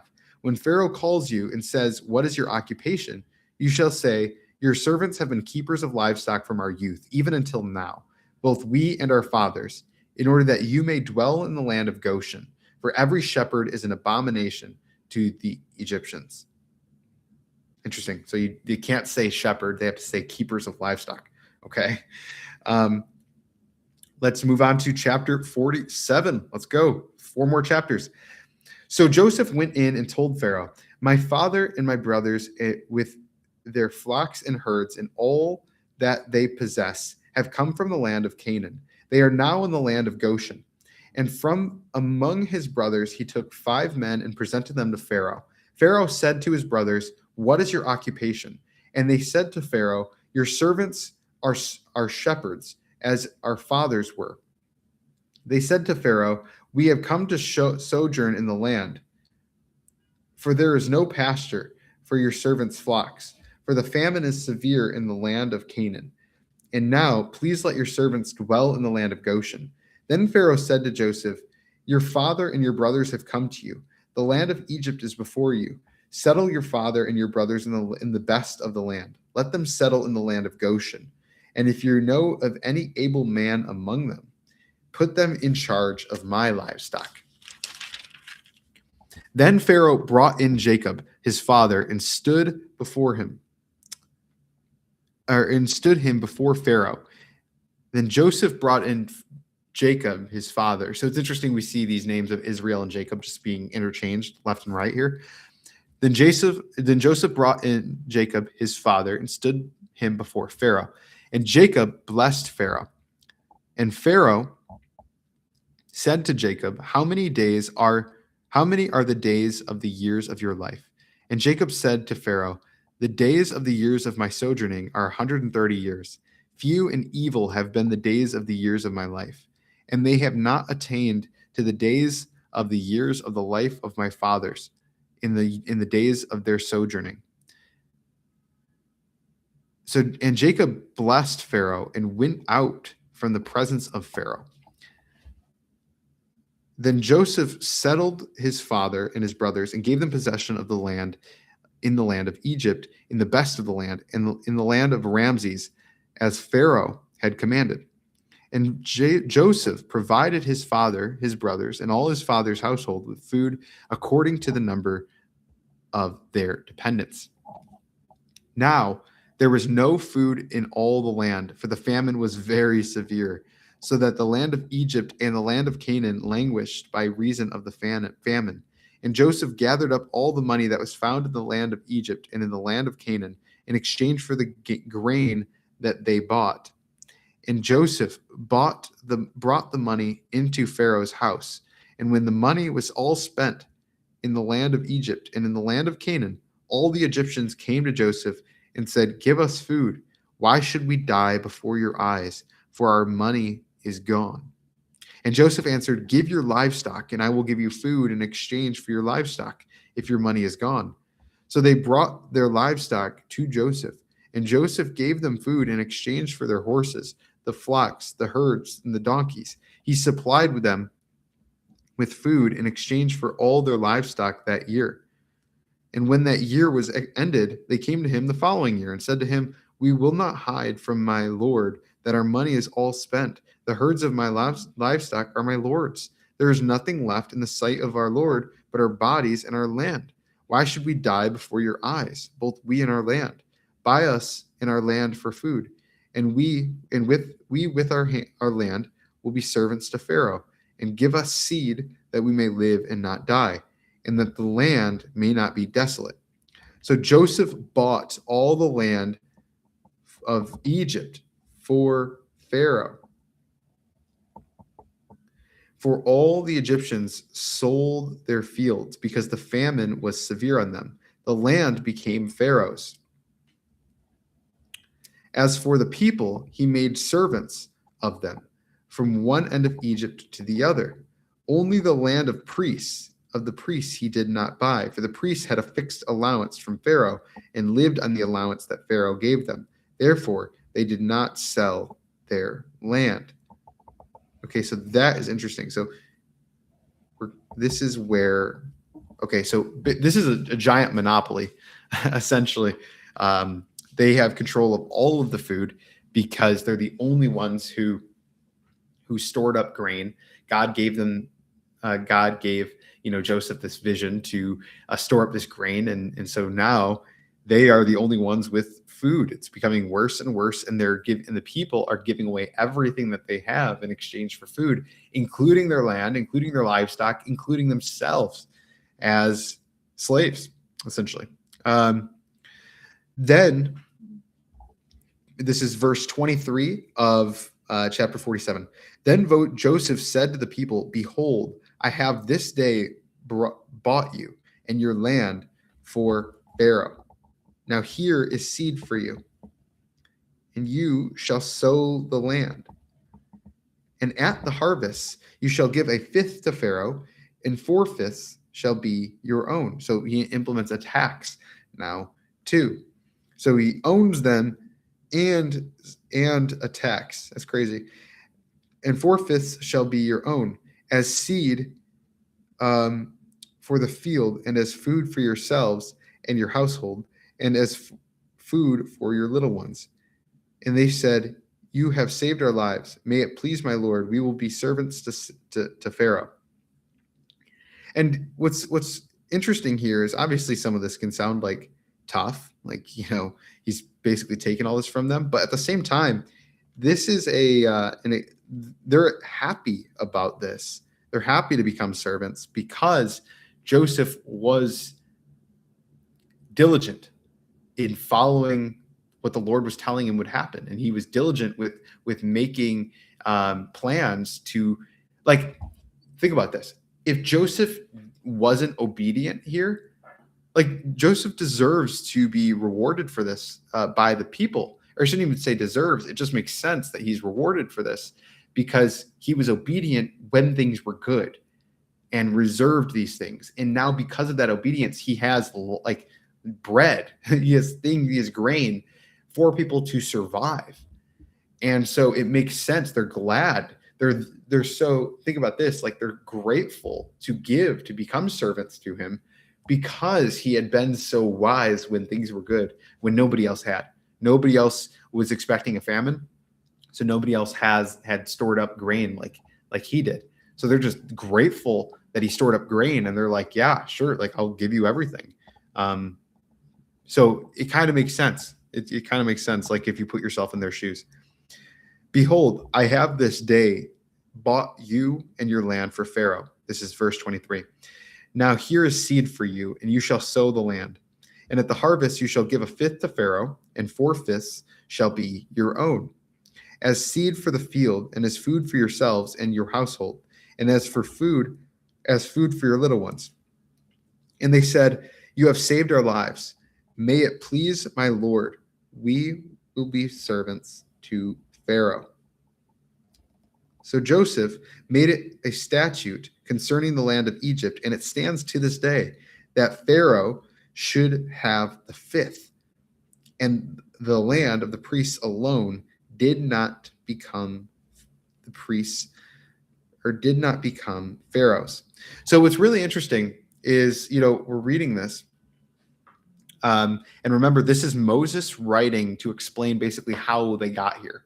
This is God speaking through Moses to write this stuff down, to explain to the Israel people who are in the wilderness. They haven't even made it to the promised land yet when this is being written.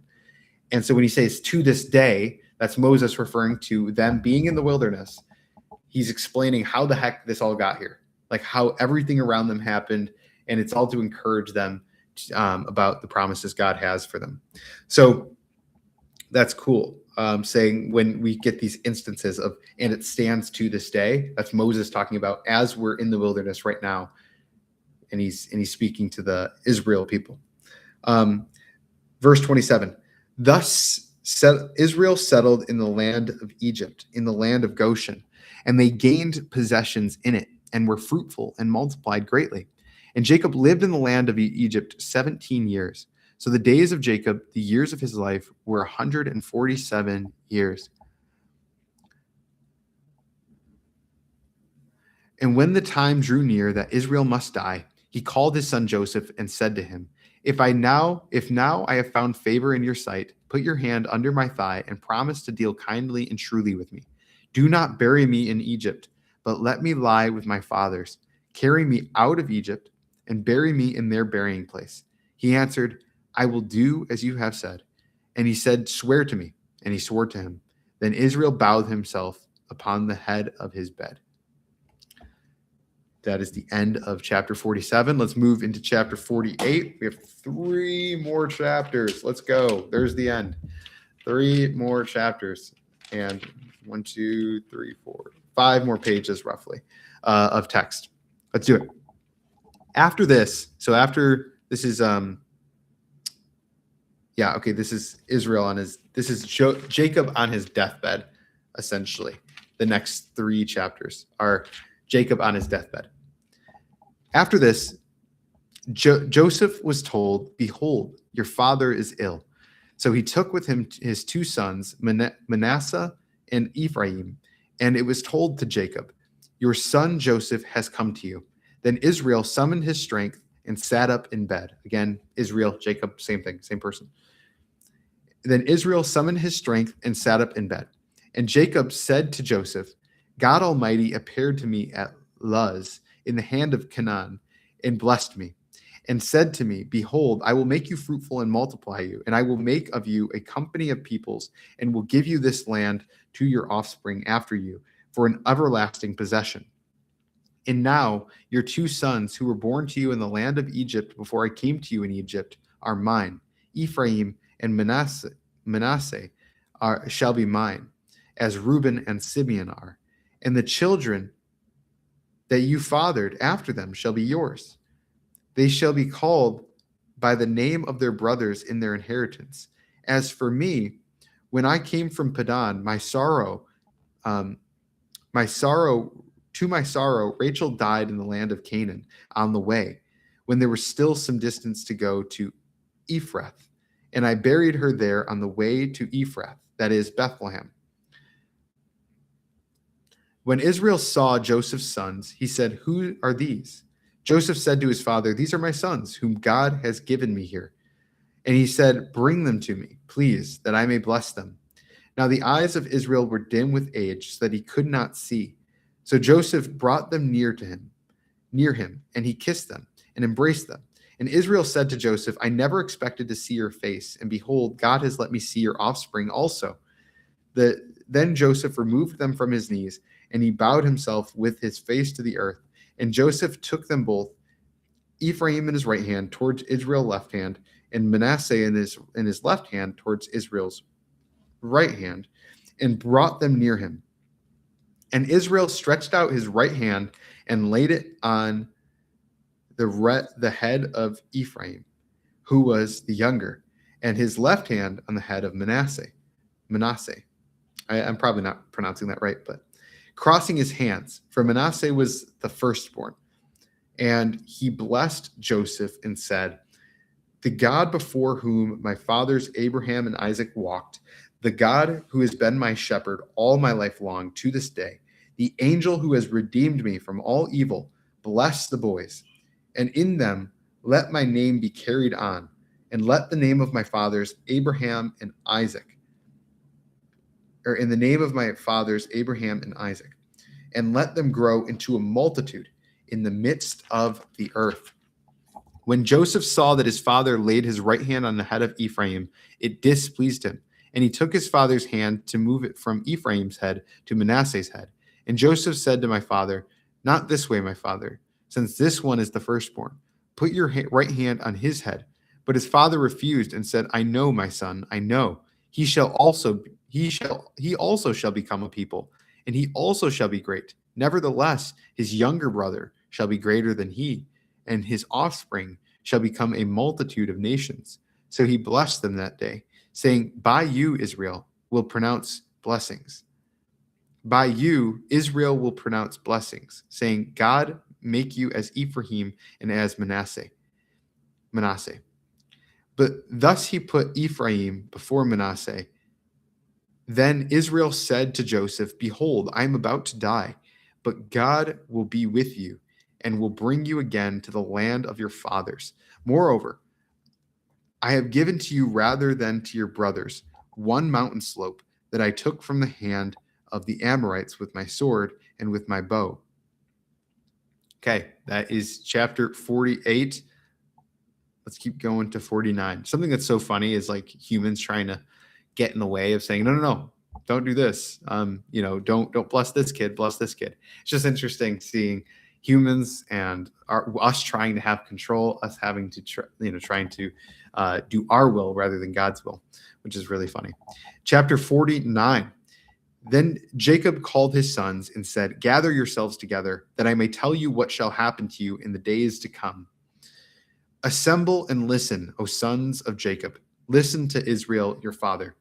Reuben, you are my firstborn, my might, and the firstfruits of my strength, preeminent in dignity and preeminent in power. Unstable as water, you shall not have preeminence, because you went up to your father's bed, then you defiled it. He went up to my couch. Simeon and Levi are brothers. Weapons of violence are their swords. Oh, let my soul come not into their counsel. O my glory, be not joined to their company. For in their anger they killed men, and in their willfulness they hamstrung oxen. Cursed be their anger, for it is fierce, and their wrath, for it is cruel. I will divide them in Jacob, and scatter them in Israel. Judah, your brothers shall praise you. Your hand shall be on the neck of your enemies. Your father's son shall bow down before you. Judah is a lion's cub. From the prey, my son, you have gone up. He stooped down. He crouched as a lion and as a lioness. Who dares rouse him? The scepter shall not depart from Judah, and nor the ruler's staff from between his feet, until tribute comes to him. And to him shall be the obedience of peoples. Binding his foal to the vine, and his donkey's colt to the choice vine, he has washed his garments in wine, and his vesture in the blood of grapes. His eyes are darker than wine, and his teeth whiter than milk. Zebulun shall dwell at the shore of the sea. He shall become a haven for ships, and his border shall be at Sidon. Issachar is a strong donkey, crouching between the sheepfolds. He saw that a resting place was good, and that the land was pleasant. So he bowed his shoulder to bear, and became a servant at forced labor.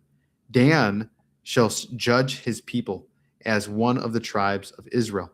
Dan shall be a serpent in the way, a viper by the path, that bites the horse's heels, so that the rider falls backward. I wait for your salvation, O Lord.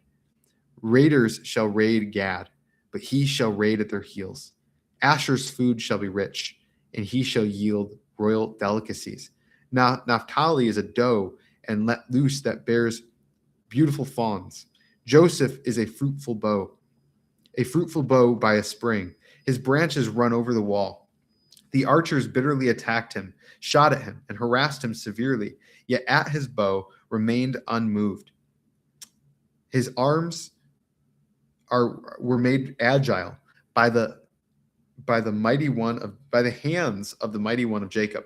From there is the shepherd, the stone of Israel, by the God of your father who will help you, by the Almighty who will bless you, with blessings of heaven above, blessings of the deep that crouches beneath, blessings of the breasts and of the womb. The blessings of your father are mighty beyond blessings of my parents, up to the bounties of the everlasting hills. May they be on the head of Joseph, and on the brow of him who was set apart from his brothers. Benjamin is a ravenous wolf, in the morning devouring the prey, and at evening dividing the spoil.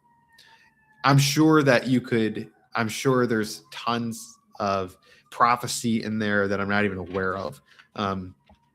Probably so much. Like I really don't even understand what I read. But he's basically speaking to each of his sons and kind of prophesying over them before he dies. So now let's move into verse 28 of chapter 49.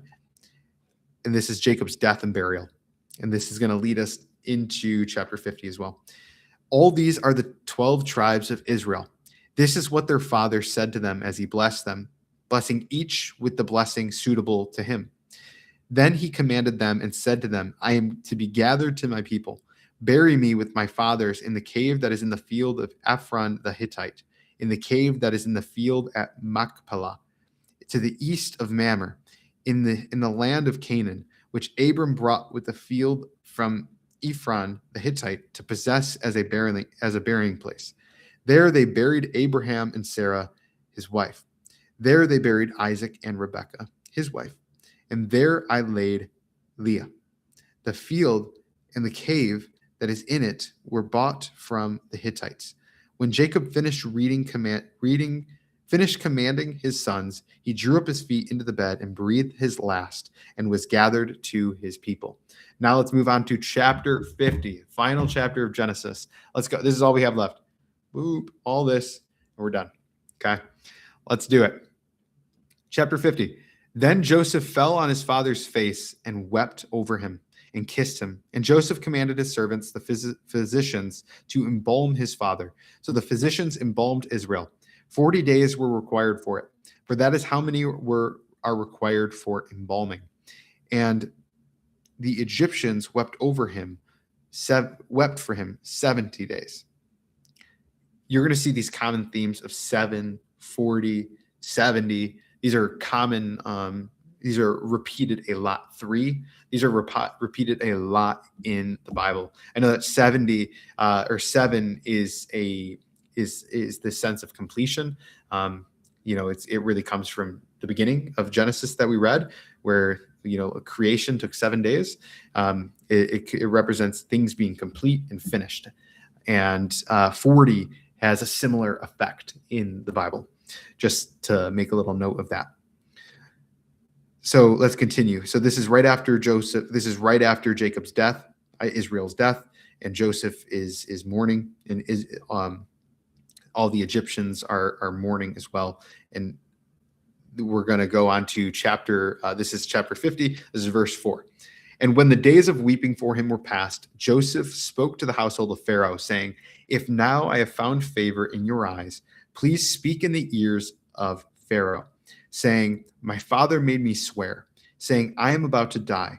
In my tomb that I hewed out for myself in the land of Canaan, there you shall bury me.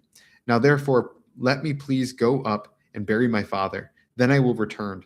And Pharaoh answered, go up and bury your father as he made you swear. So Joseph went up to bury his father. When with him went up all the servants of Pharaoh, the elders of the household, and all the elders of the land of Egypt, as well as all the household of Joseph, his brothers, and his father's household. Only their children, their flocks, and their herds were left in the land of Goshen. And there they went up with him both chariots and horsemen. It was a very great company. When they came to the threshing floor of Atad, which is beyond the Jordan, they lamented there with a very great and grievous lamentation. And he made a mourning for his father 7 days. And when the inhabitants of the land, the Canaanites, saw the mourning on the threshing floor of Atad, They said, "This is a grievous mourning by the Egyptians." Therefore, the place was named Abel Mizraim. It is beyond the Jordan. Thus his sons did for him as he commanded them. For his sons carried him to the land of Canaan and buried him in the cave of the field of Machpelah, to the east of Mamre, which Abraham bought with the field from Ephron the Hittite to possess as a burying place. After he had buried his father, Joseph returned to Egypt with his brothers and all who had gone up with him to bury his father. When Joseph's brothers saw that their father was dead, they said, "It may be that Joseph will hate us and pay us back for all the evil that we did to him." So they sent a message to Joseph, saying, "Your father gave this command before he died. Say to Joseph, please forgive the transgression of your brothers and their sin, because they did evil to you. And now please forgive the transgression of the servants of the God of your father." Joseph wept when they spoke to him. His brothers also came and fell down before him.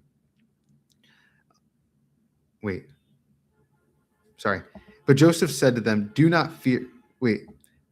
Joseph wept when they spoke to him, and his brothers also came and fell down before him and said, "Behold, we are your servants." Verse 19. But Joseph said to them, "Do not fear, for am I in the place of God? As for you, you meant evil against me, but God meant it for good, to bring it about that many people should be kept alive as they are today. So do not fear. I will provide for you and your little ones." Thus he comforted them and spoke kindly to them. Man, I've heard that verse. I didn't realize it was there. That is so good. "As for you, you meant evil against me, but God meant it for good." Wow. Wow, wow, wow. So the Lord can even use acts of malice, acts of evil, wrongdoing. Oh, and he uses that and he still turns it out for good. It's beautiful. To bring it about that many people should be kept alive as they are today. I love that. So do not fear. And I love Joseph's obedience and understanding of that and wisdom that he's getting from the Lord, saying, "Do not fear. I will provide for you and your little ones, because I see that it worked out." Thus he comforted them and spoke kindly to them. Verse 22. This is the final 4 verses. So Joseph remained in Egypt, he and his father's house. Joseph lived 110 years. And Joseph saw Ephraim's children of the third generation. The children also of Machir, the son of Manasseh, were counted as Joseph's own. And Joseph said to his brother, "I am about to die, but God will visit you and bring you up out of this land to the land that he swore to Abram, to Isaac, and to Jacob." Then Joseph made the sons of Israel swear, saying, "God will surely visit you. You shall carry up my bones from here." So Joseph died, being 110 years old. They embalmed him, and he was put in a coffin in Egypt. Let's go. All right. Genesis is done. We have Exodus next. No chance I am reading anymore right now. Wow. Okay, where are we at? A little over 3 hours. Again, 2 days in a row. Let's do it. Awesome. I don't know if I'm going to keep going at this pace for the rest of the book. If I keep going at the pace that I'm going at, it's reading like 15 or 16,000 words a day. If I do this pace, I'll be done within 60 days. And it's actually like 50 days is how fast I would get this done. But I plan to kind of get through the Old Testament a little bit quicker because a lot of it is narrative. And so it's like it doesn't require as much stopping and reflecting. But when it comes time to get to the New Testament, I'm going to want to stop like when he gets to the book of Romans, are you kidding me? I'm going to stop like every verse and just like reflect. And it just gets, and same thing with like Proverbs and whatnot, even to be honest with you, it just gets so dense in terms of like needing it to settle in and being able to actually take it to heart and not just like fly through it. But we're going to keep moving through. Tomorrow, we're going to get into Genesis or into Exodus. But that was really, really cool. So we got to see Genesis. It covers from creation to Adam, from Adam to Noah, Noah to Abraham, and then it starts slowing down and getting more granular into the events that are happening as far as Isaac, Jacob, and then Joseph. And then we see the death of Joseph, and that's where Genesis ends. It covers like over 2,000 years of history. We are now getting close, and Exodus starts really with the birth of Moses, and this is where Moses starts writing about his own life and all the events. So now we really get detailed into what happens during Moses's life. We're going to see that in Exodus and in Leviticus and Numbers and Deuteronomy. It's all written by Moses. And so, yeah, we're going to start getting really, really detailed and into the events that are happening. And yeah, that's pretty much it. And just remembering that this was written to Israel for their encouragement, to remind them of God's promises, God's faithfulness, help them understand sin and what's happening, that we're living in a fallen world, that we have people that are obeying God and disobeying God, to see examples of that and seeing examples of what being faithful looks like and God blessing them. That's why God has written this down for us, or for these people at that time, and also for us today to be able to see his faithfulness time and time and time again. So I'm excited to get into Exodus. Thank you for joining me in Genesis chapters 26 through 50 here today that we covered. And I will pray for us as we head out. If you haven't subscribed, go ahead and subscribe. I'm going to be going on here Monday through Friday. I'm going to try to be on at like 9 or 10 a.m. Central, although the days I have things that happen, so it might not be at that time, but I'll try to be on in the morning, and then I'll read for 2 to 3 hours, probably as much as I can. And for example, tomorrow is the first half of Exodus, and then we'll do the second half of Exodus on Friday. And that way we'll be done with 2 of the biggest books of the Bible in the first week, which will be cool. And then I'm probably going to take weekends off just to maintain my sanity and a social life.